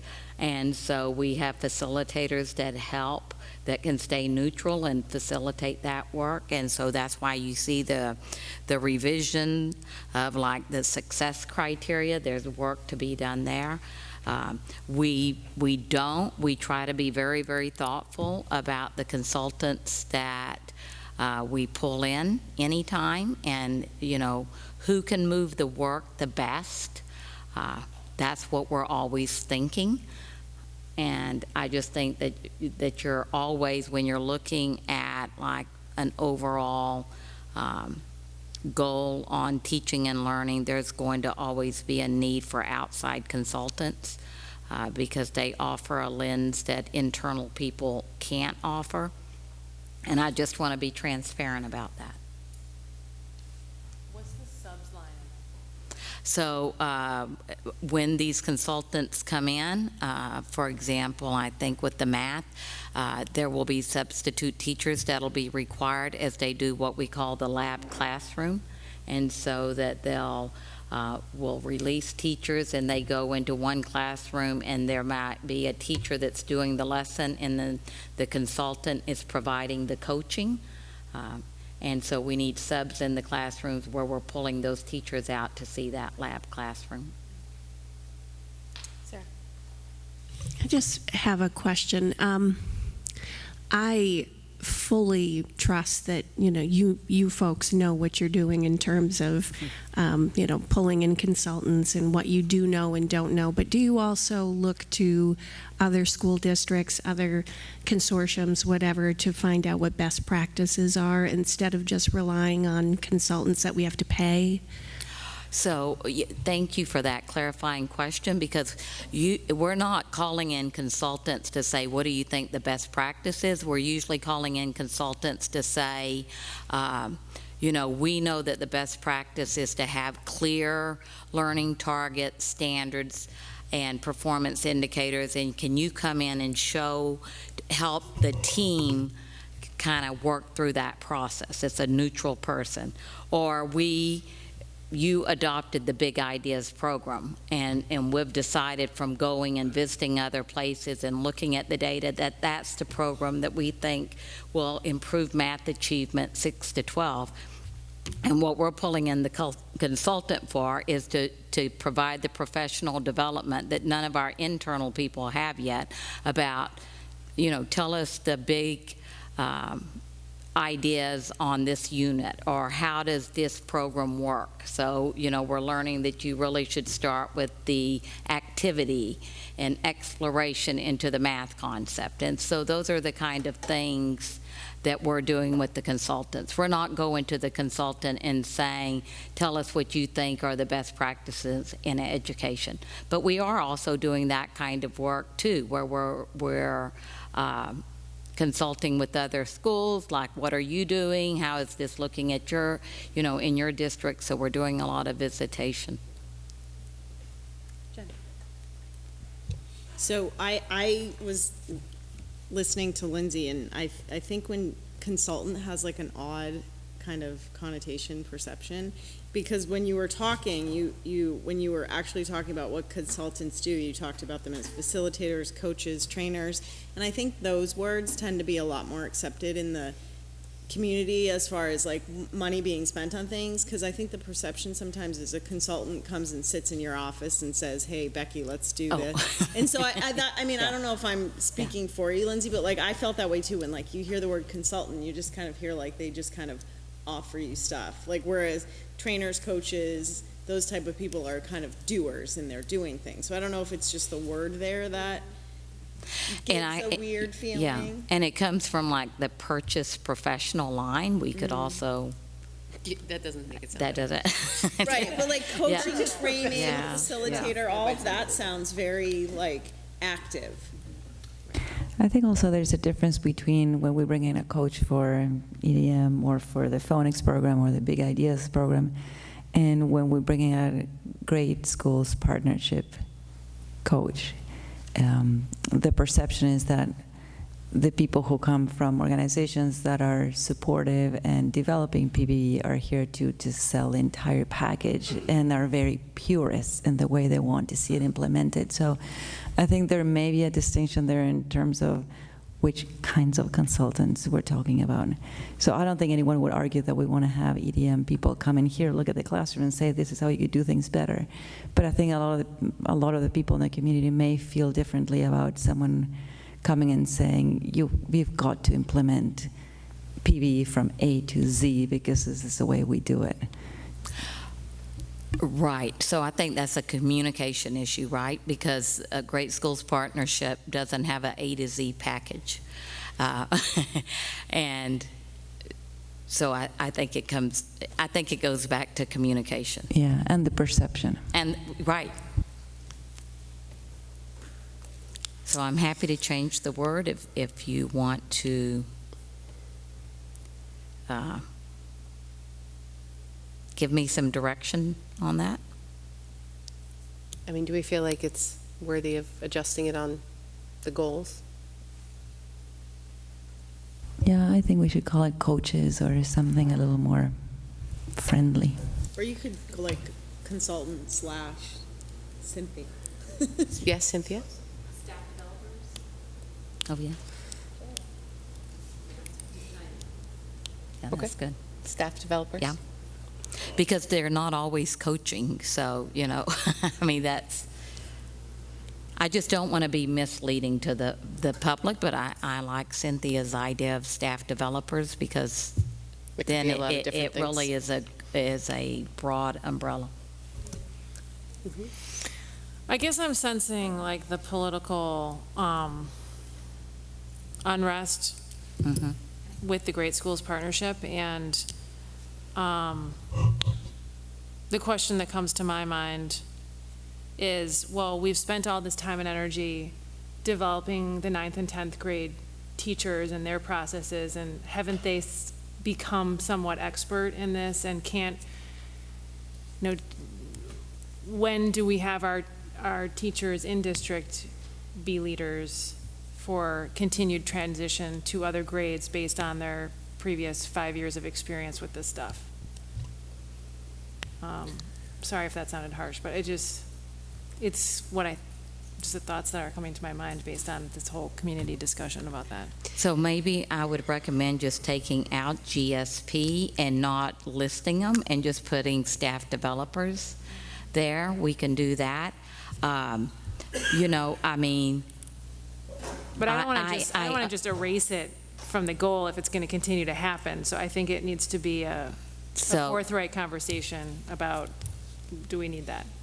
And my understanding is they have done a lot of things with the district over the years, not all of it necessarily around proficiency, right? So they were around before this sort of came to be. And I mean, I think clearly that's where their focus has been lately, but I'm not sure that, I think the assumption is that if you're using them, that you're trying to institute that A to Z, which I clearly does not seem to be the case. We're clearly not, you know, purist in how we're implementing this. But, you know, if we're making the goal that we're going to continue proficiency-based education in these practices, you know, in the tenets that we're going to lay out in our specific vote, if they can provide guidance in those, you know, are we wise to ignore it just because people don't like them? I don't know. Well, I mean, what about the leadership coming from within and the specific pathway through this transition to proficiency being a grassroots effort that's from within our community as opposed to imposed on our community, and that's been one of the difficult, you know, hotspots of the whole thing is, you know, things being imposed versus naturally growing from within. It's interesting because you don't hear about that with Teachers College, right? Like they're telling us what to do. It's been sort of like, hey, there are coaches, they come in, they help improve our practice. But it hasn't been at state level legislation battled around for however many years. True. So it's a political topic, Yeah. which is the difference, I think. So Great School Partnership does a variety of things. So when I was in Portland, they were helping us with teacher effectiveness and to develop that. At the high school, we have a consultant through them called, her name is, I think, Jean Hager, and she's established a relationship with the staff. And so even with our math and TC consultants, that relationship is really important. As you know, it takes time to build trust. So it's not, any of these consultants do not come in and impose something on you. They come in like when we had them come in last year for everyday math. We're saying, take a look, go through our classrooms and tell us what you think. But then our administrators are really, and teachers and teacher leaders are really bright, and it's a conversation, and it's recommendations, and we listen to what they say, but it's just like NEAS. They're going to be giving us feedback, but in the end, we're going to look from within and say, do we think that really is our next step? Or where can we best use that person, Jean? And, you know, for example, I think she's worked a lot with the science department, and I think that work has helped move the department forward. So I just don't want, always we're trying to grow leadership from within. And we have great leadership, but there's always also that need for kind of externalize. I am a consultant. I'm a purchase professional. And from my standpoint, and this may be where it gets a little bit muddy, is that Perhaps Great Schools has had a hand at a political level. I have no idea. And so maybe that's the issue. It's not anything about having someone come in and consult, but more a conflict of interest where they've pushed an agenda and then they're also making money on the backside by coming in and helping schools learn the agenda that they pushed. So I am an air quality consultant. I don't have anything to do with the laws and the regulations. I don't lobby for anybody. So like, I see it as my externally not being involved in the everyday goings on with an industry. I have the time to go to all of the conferences, keep up with all of the latest regulations and stay on top of all of that so that I can then help my my client who is busy just trying to do the everyday stuff and implement things on, in the field or right there with the kids in this case. So I have no problem with consultants coming in and helping us improve our craft. It's just, to me, a question of what consultants are we hiring, and do they have a bias, and do they have some sort of financial gain? They have a hand in promoting something politically. Should we make sure that we are choosing a little bit more objective firms? And I have no idea about what Great Schools does for lobbying, but if that's something we could just maybe research a little and find out more about and be able to correct the record, I would appreciate that. Yeah, and I do want to point out that all the work that happened during the summer when the leadership in the high school met and selected these as the tenets of PPE that we want to continue with and did without the 1 to 4 at the high school was facilitated by Jean Hager. So she was there and she showed that kind of flexibility. The problem is that in the larger community, people don't know that. So I think we need to do a better job of correcting the perception that anything that comes from Great Schools Partnership is its purest attempt to implement everything PPE related, because I think that is the perception, and I don't think it's helping.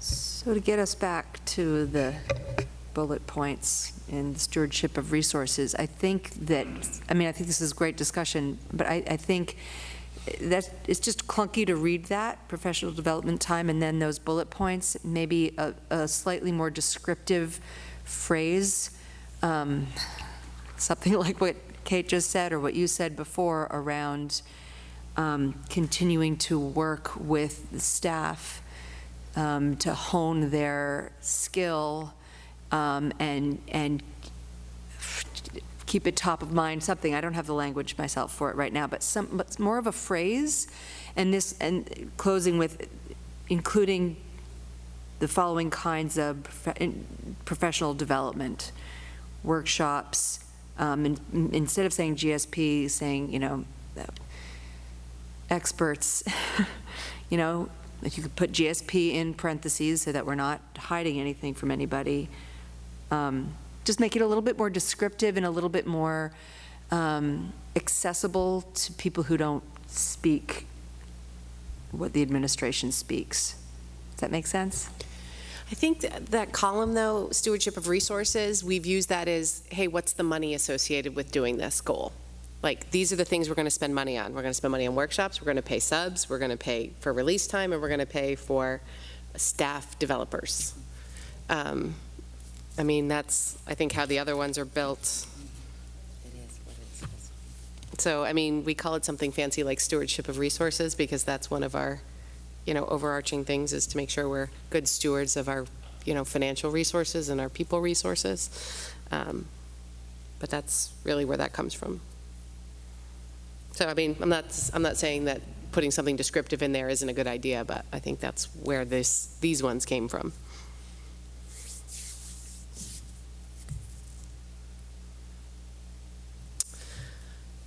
So am I hearing any consensus on we need to adjust these? Staff developing? In that Okay. case, I'd leave it. What was that, Maddie? In that case, I'd leave it as is. Okay.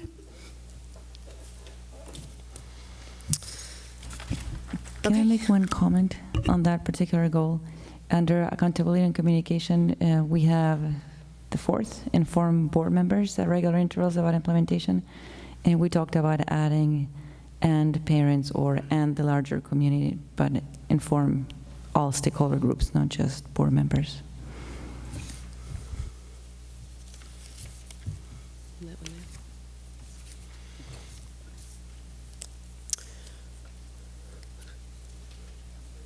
there. She puts her hand up and down when I'm not looking. Are we moving on from this right now? I think we are. Okay, I just had a request that maybe in a future meeting, we could discuss how we use our consultants put it on an agenda. Okay. Put that in the board agenda request section. Can I ask for clarity around that? Do you want a separate agenda item, or do you want us to ensure when we're doing like the proficiency-based workshop around pre-K to 8 to kind of list it out as we're doing different workshops? I hadn't thought about the next workshop. I was thinking more of district-wide, the various consultants we use and how they, and what services they provide. I think there's been questions about Great Schools Partnership in particular, so shining a light on them and their role in our district. As well as if others that we use. Okay, so we'll put something on an agenda where it's just specific to consultants. I think that would be good for the board. I mean, we use them in special ed. I mean, it's just, we bring them in for air quality. I mean, you know, I think it would probably be good for you guys to kind of see what we've spent in purchase professional. Yeah, and that was my request, that we had dollar figures attached to that. Thank you. And just one more comment in closing about the descriptive document, not just the bare bone goals. We do talk all the time about continued calibration across classrooms for rubrics and all of that, indicators, and then also the continued implementation of a path to a 4. I don't know, it needs to be highlighted, but I haven't seen it in this document. That's definitely something that's ongoing that I would like to see included in the document, because I assume that we're continuing to do that.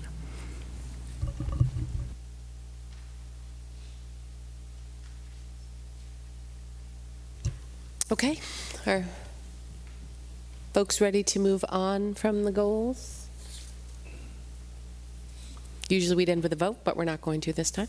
We'll do that next time. Okay, so new business, consideration and approval on a delegate and alternate for the Maine School Boards Association Annual Delegate Assembly at the Maine School Management Association's Annual Fall Conference. So 13A is the paper in your worksheets about the delegate assembly. As you guys may recall, but we have some new folks. Every year, MSMA does an annual conference. It's 2 days in Augusta. We talked about it a little bit earlier in Dr. Foley's update. Definitely let Ginny know if you'd like to attend. But one of the main things they do at this, on the first day in the afternoon, is they have the delegate assembly where as a member school board, we are members, and we would delegate one person to go and vote on RSU 5's behalf on resolutions that Ginny sent out. We'll get to those in a minute. But we need to nominate and elect someone to be that delegate for RSU 5.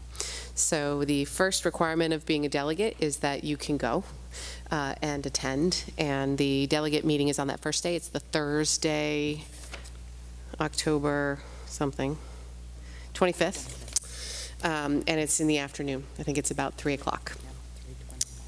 And I will say, sometimes it runs later than 4:30 when they, when they say it's over.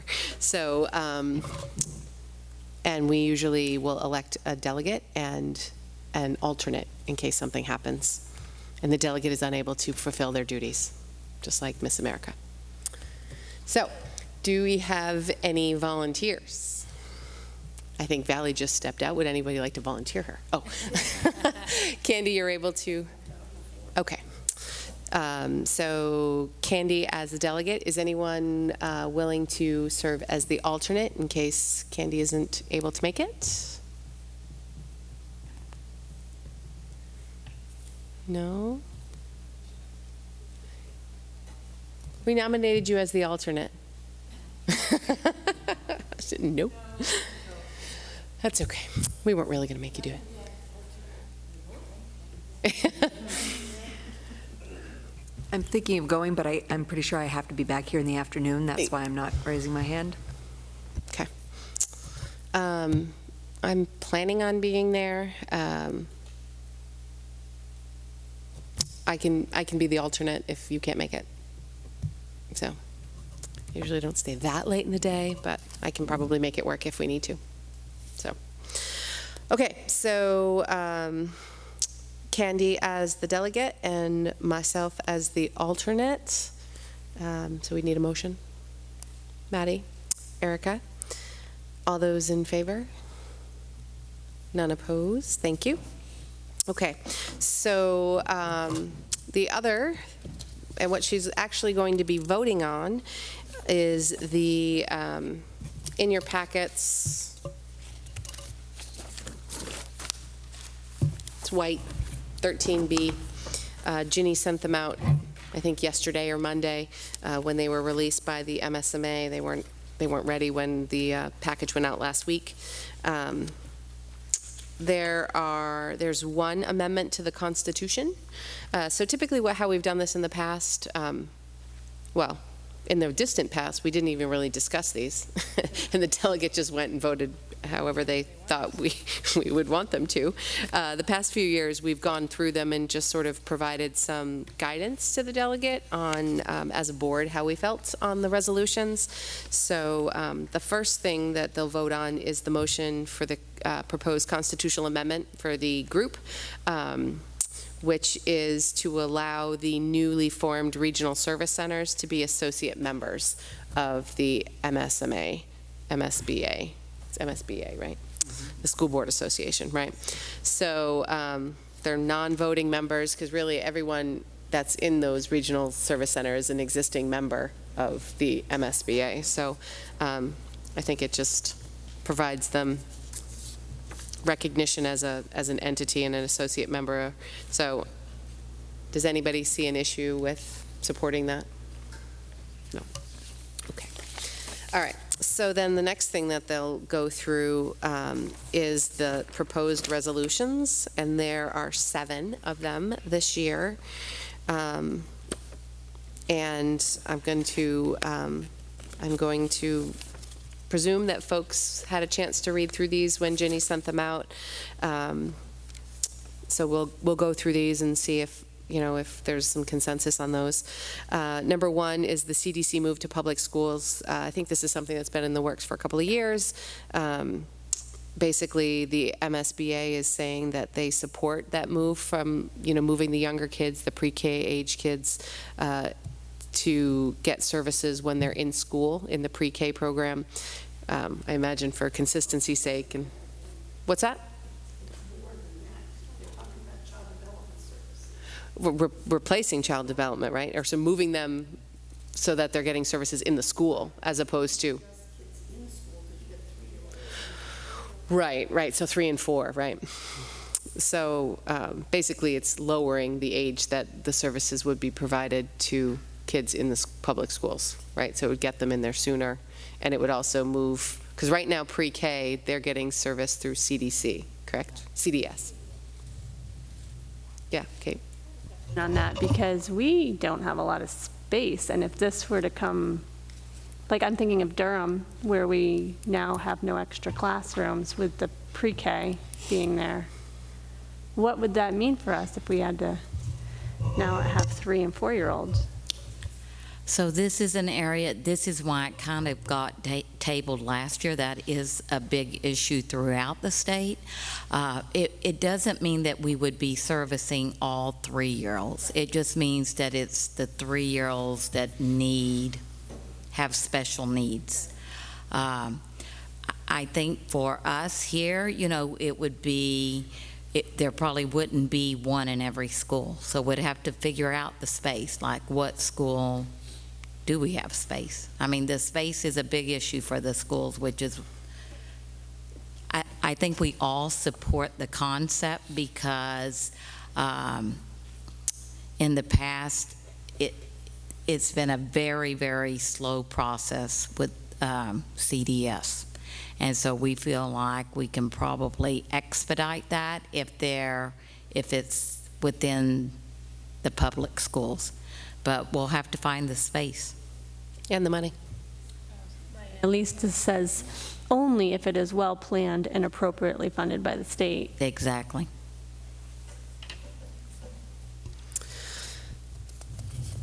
So, right, exactly. They have been known to mandate things and then not fund them.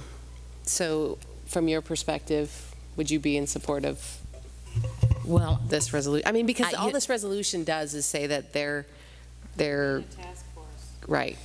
If it's appropriately funded, I'm definitely in support of it. I think the sooner we get these students into school and where we're in charge of them, the better off, we are for like lessening that achievement gap and getting them the services they need. And it is contingent upon funding, so I don't really see a risk. Yeah, basically this is saying, hey, let's do a little bit more research, see how, what could a funding plan look like? What could the system look like? How, what kind of staffing would they have to provide in order to deliver these services? So,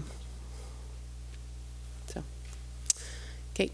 I think for me, just a key thing would be for us to keep tabs on that, because appropriately funded it could be like, here's the money for a new teacher, that's appropriately funded, but it doesn't accommodate your space needs at all. And that's what I'm really worried about, is if it came to needing an extra classroom, and there's just offering you money for teachers, that's not going to cut it. That doesn't work, right? Making sure that the task force is, as they develop the plan, that it includes things like that in the funding plan. A quick question. I also, I wonder if there's going to be any flexibility as well. I mean, are we going to be absolutely mandated to do this, or, or can we opt out? Or could you opt in, right? I mean, that'd be an interesting method, right? Like, hey, we have the ability to do this. We'd rather opt in, and then instead of paying CDC or CDS, we'll take the funding for the kids. Right. I wish Bonnie were here, because I think we have provided some services over the last couple of years, because they really do struggle to do that. And remember, you've been you were on the leading edge of this with Becky Billings' program in pre-K here in Freeport, that for years she took 3-year-olds. And so, but I will tell you, the state is pushing that it's not going to be an opt-in. That they're really, I think, feeling that it would be the kids would be more effectively served if the public schools took this over. I mean, it makes sense in that the infrastructure is already there, right? Like, we're already providing these services from kids once they hit kindergarten forward, or 6, I don't know when we start taking them over, but, it seems like there'd be some economies of scale of just, backing that up a bit for some of those kids, because it sounds like, there's clearly an issue with the existing system with comments like avoid the kind of shortages documented under the current system, right? So there's clearly kids that aren't getting the services they need because they don't have enough capacity, so. Okay, so 1, we're okay with her voting yes on that, and just, if you wanted to make a comment, just making sure that in their task force, they're considering things not just staff, but space, facilities, all that kind of stuff. And Candy, I would even say that we would rather it be a opt-in, Right. if they can try to push for that. Yeah. Okay. 2, school safety. This is just advocating for, ongoing comprehensive approach to risk assessments from a variety of risks within the schools, obviously clearly driven by the past few, the issues over the past year within, active shooters in schools, et cetera. So, anyone opposed to supporting that one?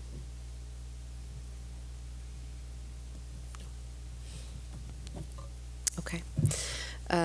Gun-free schools, I think this is just a continuation of making sure that that law that would allow guns on school premises doesn't resurrect itself and become law. We're okay with that one? 4, proficiency-based diplomas. So basically, what this looks like to me is the Maine School Board Association, this is their, I guess, their own vote to keep proficiency-based diplomas from going away. Obviously, the LD 1666 removed the requirement, made it optional to do proficiency-based diplomas. It sounds like this is a vote to say that the proficiency-based diploma is the system that they'd like to continue to move towards. I would not be in favor of this one. I think every district needs to decide what's best for itself. So I would vote against that one. Right. I mean, even if we feel like for us, it's the way to go. I mean, it may be the right thing for us, and we may choose to do it, and because we choose to do it, we can probably do it a lot better and get more buy-in than the prior mandated version of it, which clearly didn't work. And it may not work in every school, so I don't want to say everybody needs to do the same thing. And I would say, remind you that under the past proficiency-based diploma statute, it required showing proficiency in all content areas, and even for students with disabilities. And I'm not sure that's the direction you want to go either. Right. I mean, I think there's some parts of this that make sense, the teacher training, the buy-in, the communication with the stakeholders, the best interest of the kids. I mean, I think there's some solid things that they highlight, but I think to your point, I'm not sure we want to say it needs to be for everybody. Anyone feel differently? You look like you want to say something, Lindsay. Oh, no, I agree. Okay.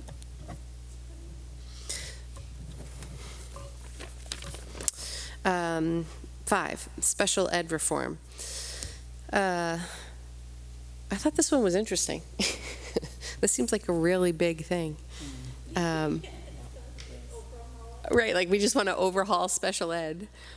I mean, for me, when I read through this, it sounds like they've done a task force and they're looking for a vote to implement their reasonable proposals, but I have no idea what their reasonable proposals are, so. Yeah, so, I mean, I don't know. I might be completely in favor of their reasonable proposals, but without knowing what they are, I'm not really sure we want to give them our support to move forward with them. I was wondering if this is how the PBE-based diplomas got started. Right. I mean, I think that's a question to ask. I mean, we'd like to know more. Right. I mean, Right, it sounds like a great idea, but what is it? Right. Yeah, so I think, this one, your commentary might be, we don't feel like we're even close to equipped to vote on this resolution because we have no idea what you're looking to implement.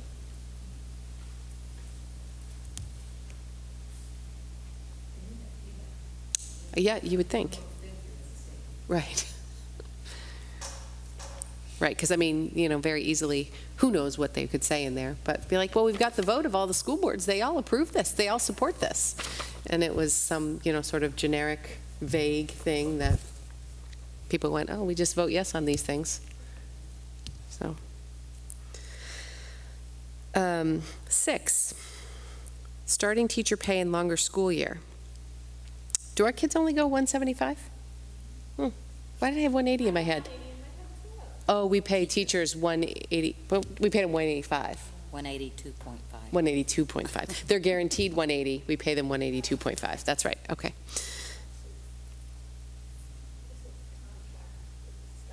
Right. Right.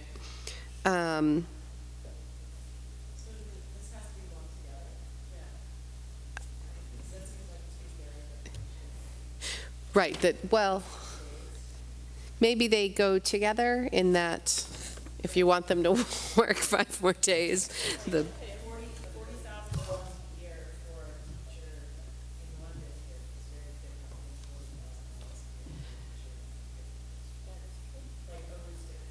Right.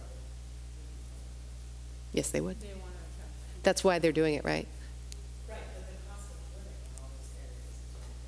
But it's not saying you can't pay your people more. It's saying you can't pay them less than 40.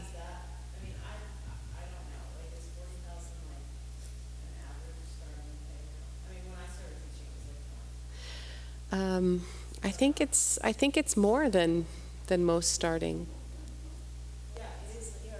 Yeah. I can't imagine they're paying more up there than we're paying down here.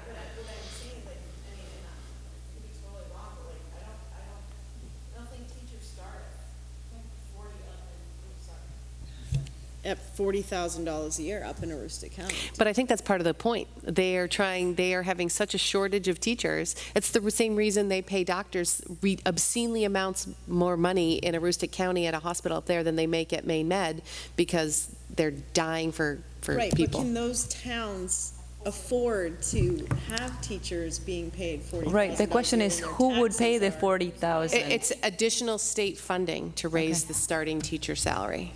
I would. The state's going to foot that bill. That's how it rolls. Calling for additional state funding, it doesn't mean getting additional state fund. Like, that just seems like a really, I can't see that. Yeah, I'm not in favor of mandating statewide anything, including the PBE or salaries or anything like that. I would not support that. Yeah. I think education is supposed to be locally decided. And the funding comes the significant amount of funding comes from locally. And Yeah. you need to keep the decisions local, I think. When the local districts have money. Right. It's a philosophical issue, do kids in poor districts deserve more education than their local district can afford to pay them? And in the cases of extreme poverty, I would say absolutely yes. We do need to come together as a state. We do need to come together as a state to protect vulnerable populations. I mean, where's the line? Yeah, well, bravo, I think that's a good point. I also think this is two separate things. There's both the state, I can't tell what it's mandating, the state, sorry, I'm really tired right now, additional state funds and mandating that the teacher's salary is $40,000 at a minimum. So it seems like there's two different things. They're connected, but they're two different things. I think they are connected, and at the same time, they also want to increase the school year. So they've kind of lumped that all into one. Yeah, it's really three things. So, I mean, I would say yes to the minimum wage of 40,000 for the teachers if the state is going to fund it. Otherwise, no. I mean, don't want to force that on the districts that can afford it. But yes, definitely supportive of the notion of doing so. But yeah, the resolution needs to be separated into 3 different resolutions. How do people feel about the 180 days? Because, I mean, you know, regardless of what they're going to fund from the minimum of 40, right? If that were to pass, if they were to able to get that, I mean, you can absolutely guarantee that our contract goes up, right? I mean, we'd be paying 5 more per diem days for every teacher, right? And I haven't done the math on what that would be in RSU 5, but I mean, that's a material amount of money. And it doesn't look like they're offering to foot that bill. And then there's the actual professional development, not just the fact that we're paying them to be in a chair, but what are we going to have them Actually, do? you're right, it's 10 more days, right? Because it's 10, 5 more right. school days and 5 more PD days. Yeah, yeah. So it's 10 more days. 10 days for professional development, and right now we pay them for 5. No, we pay them for 7.5, right? 7.5. So it would really be 2.5 more days of PD. So 7.5 full more days.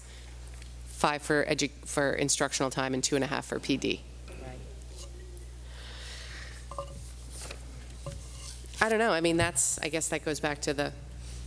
I mean, I would be in favor of increasing it more gradually. And for this school districts that only have 170 and 5 days, that's doubling everything. It's a lot. And like you say, no funding. So, I mean, everything sounds great, contingent on state funding, but that's a big question. Yeah. Yeah, so right now Maine law is 175, so it's 5 more days for everybody. I mean, I guess I would want to see, the majority of states have 180 instructional days, but ours is 175. I guess I'd want to see more data. Exactly. That was going to be my point. Like, why? Like, why would we be doing this? I mean, is it always that it's going to be the more time that they have professional development? Yeah, but what do we want them to do with that time? Yeah, and the instructional time too, right? I mean, it's interesting that they say that majority of states have 180 and we have 175. Where'd that come from? Was it because we're an agricultural state? Like what was the original time, the rationale behind it when we did it? Does it still stand that we should? I mean, there's a lot of states that are going to school year round now, right? I mean, is that something that we want to consider doing? I don't know. I agree. I think maybe there has something to do with the 5 snow days we built in. I mean, snowy states, you're going to have, like, if you have to have 5 snow days and 180 days of school, you're going to be going into, you're going to have a very long school year. But what I was going to add to that is I just feel like there's a lot more ways to maybe get more efficient without adding days to the school year, because it seems like we start tapering off and not doing a whole lot at the end of May, and if you add another 5 days, that's just another 5 days of us doing beach days or field days, movies. Well, and there's also the very real problem we have with the fact that most of our schools don't have air conditioning. You know, if we were going to lengthen, we have to do that. I mean, we can't send our kids to school in 90-degree rooms, or teachers for that matter. And that would be an expensive fix. Big fans. There's global warming on top of that, so, you know. Kate has the solution to that. No, not the global warming. To global warming? No, February vacation. Oh, that's true.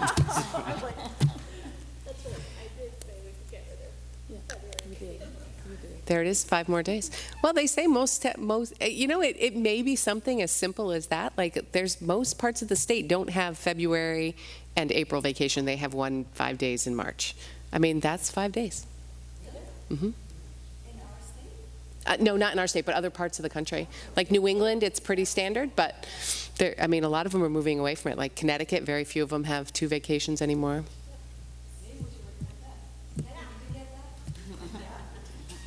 Right, so if they're going to add those 5 days, that's where it would come from. And the basketball tournament dies, and you're in trouble. Oh, no. It's Candy's fault. So I'm hearing that yeah.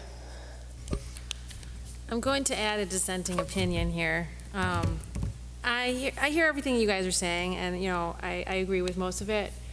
However, I've always had this frustration that summer break is so long, and it's based on farming that we don't do anymore. And we all complain about the backward slide over the summer and how it takes us a while to get where we left off. And I mean, I don't know that is adding 5 days to the school year going to address that problem completely? No, but it speaks to me, the part of me that laments this sort of lack of the disappearance of this like sort of work ethic over the summer, and like this, yeah, we need to have summer fun, we need to have beach days, we need to live it up, but I don't know that we need as much of it as we currently are doing. It's a very unpopular viewpoint, but I just had to put it out there. I think there's a lot of learning that can be done. My first time. Thank you. But that being said, I know, even though I wasn't here, I knew there was discussion about starting our school year earlier, before Labor Day, and that would offset the hot summer, early summer, like when we get it.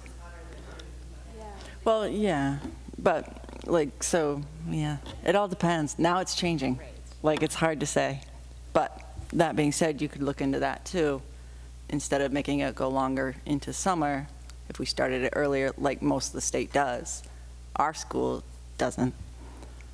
It'd be interesting to look at the calendars. I think it's kind of 50-50. When I watched my Gauge Facebook of when back to school pictures, I would say half of the people I know, their kids go back like, Wednesday, Thursday, and then they have 4 days off for Labor Day weekend, so they go 2 days before the holiday, and then half of them start the day we do.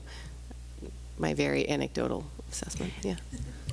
And you're absolutely right, and we saw a lot of kids go back to school early, and a lot of them were kept home because of 90-degree temperatures. I mean, it's a real thing. We don't have the funds to invest in air conditioning and heat pumps and everything. I mean, we have crumbling infrastructure. It is, as we know. Yeah.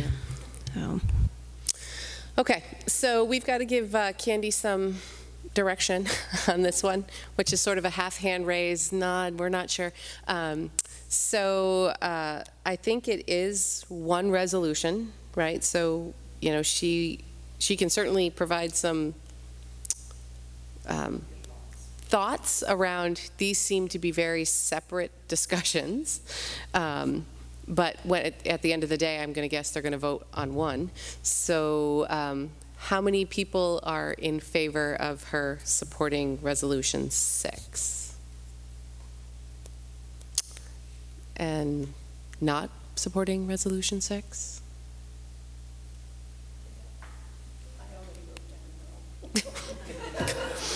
Candy's just going to vote how she wants, so.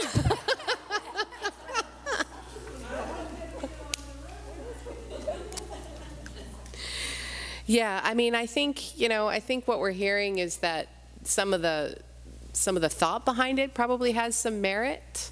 But, for us to say we're in support of a law change at this point, I think might be a bit premature. I don't know. Okay, so 7, last one. Maine School Board Association wants to lower the age to 5 for compulsory attendance to school, which blows my mind that right now it's 7. I knew it was 6. I thought it was 6, but apparently it's 7. So basically, right, I mean, I always knew kindergarten was discretionary. You don't have to go to kindergarten, but you have to go to first grade, right? What if you're sick? What depends on when your birthday is? 7. Yeah, you don't show up until your birthday. I don't know. How does the law work now? The law is 7, so it just depends when your child's birthday is. So like my July birthday, she would start like, I don't even know, so she was 5, 6. I thought there was a cutoff in like October or something. So like if you were before like your school age. Right, October 15th, right. There is a date. I think it is in October, but yes, and this is one that I hope you support because I think it has been an issue with a few families, and, you know, it would be nice to have the statute behind us when we're encouraging good attendance. We've talked about, I'm sure you've read articles about attendance really matters, getting kids to school. So this is one that I definitely support. But Becky, do you think that making it compulsory will change the mind of those families? If it's Yes, the law. Yeah. yes, because of the So law. What is the repercussion for the kids who don't show up? So, for example, we could make a DHS referral. And what would that lead to? That leads to Somebody knocking on their door. some parents moving, responding a lot more quickly. So we have had this issue, and so, yeah, the DHS referral leads to DHS investigating and coming out and saying, you know, this is compulsory, and if you're not bringing your child, you know, especially our young students, if you're not bringing them to school, there's, you know, danger of losing custody. My concern is I really don't around. agree with that. I think that's a little heavy-handed.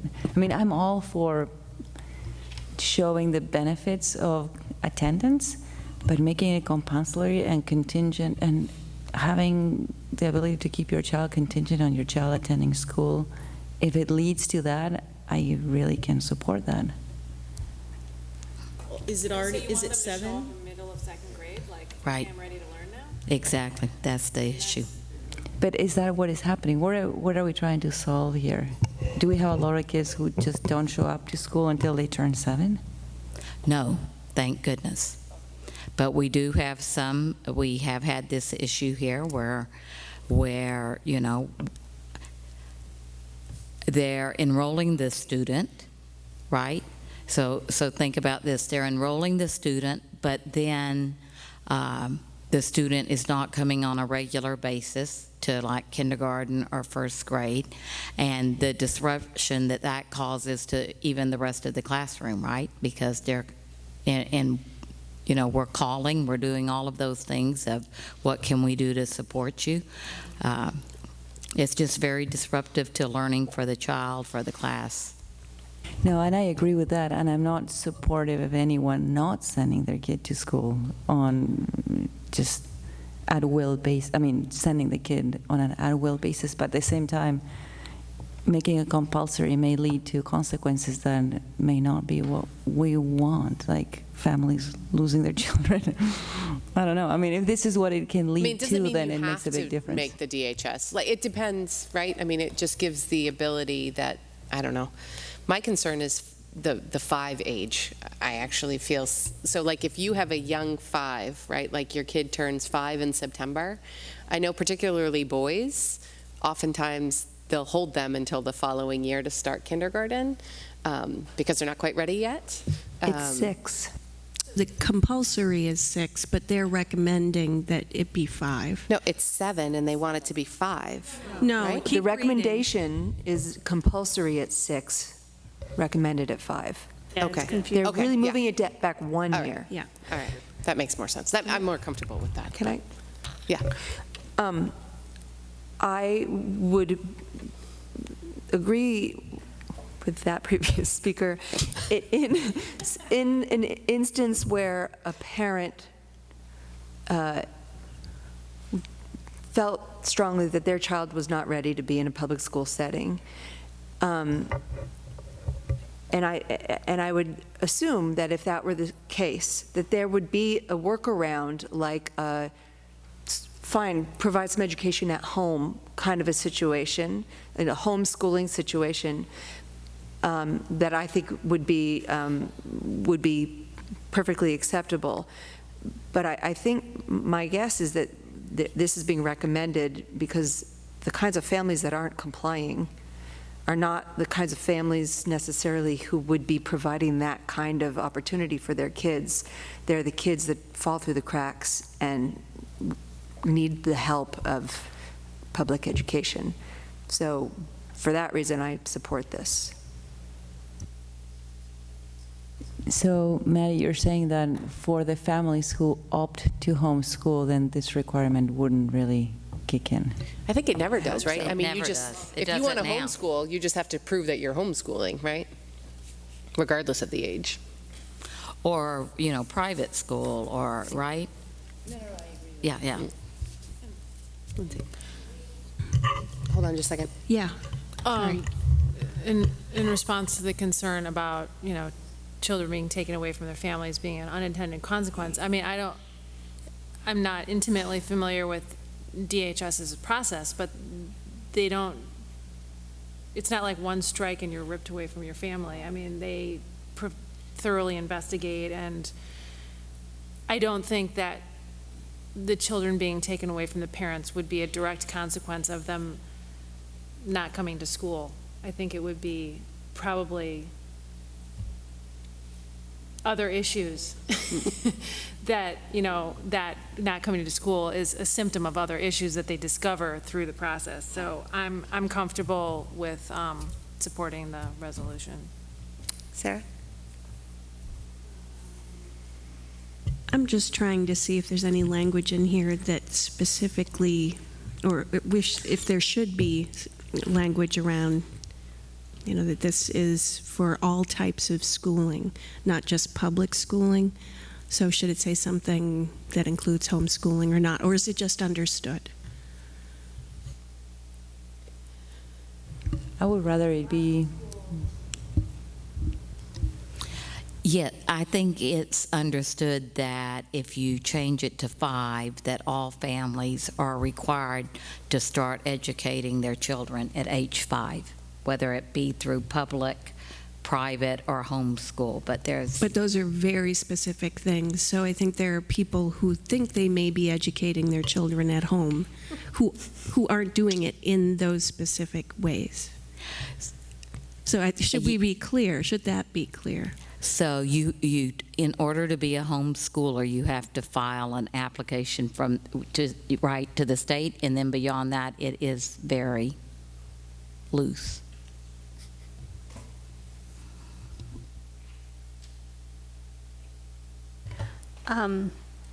The lower the age goes, though, I feel like it does get a little bit fuzzy with preschools versus pre-K. And so is that I would just need that to be clarified for me. Like if I had a 5-year-old that I felt wasn't ready for pre-K, no, kindergarten, but I was sending my child to a preschool, the private preschool, would that count?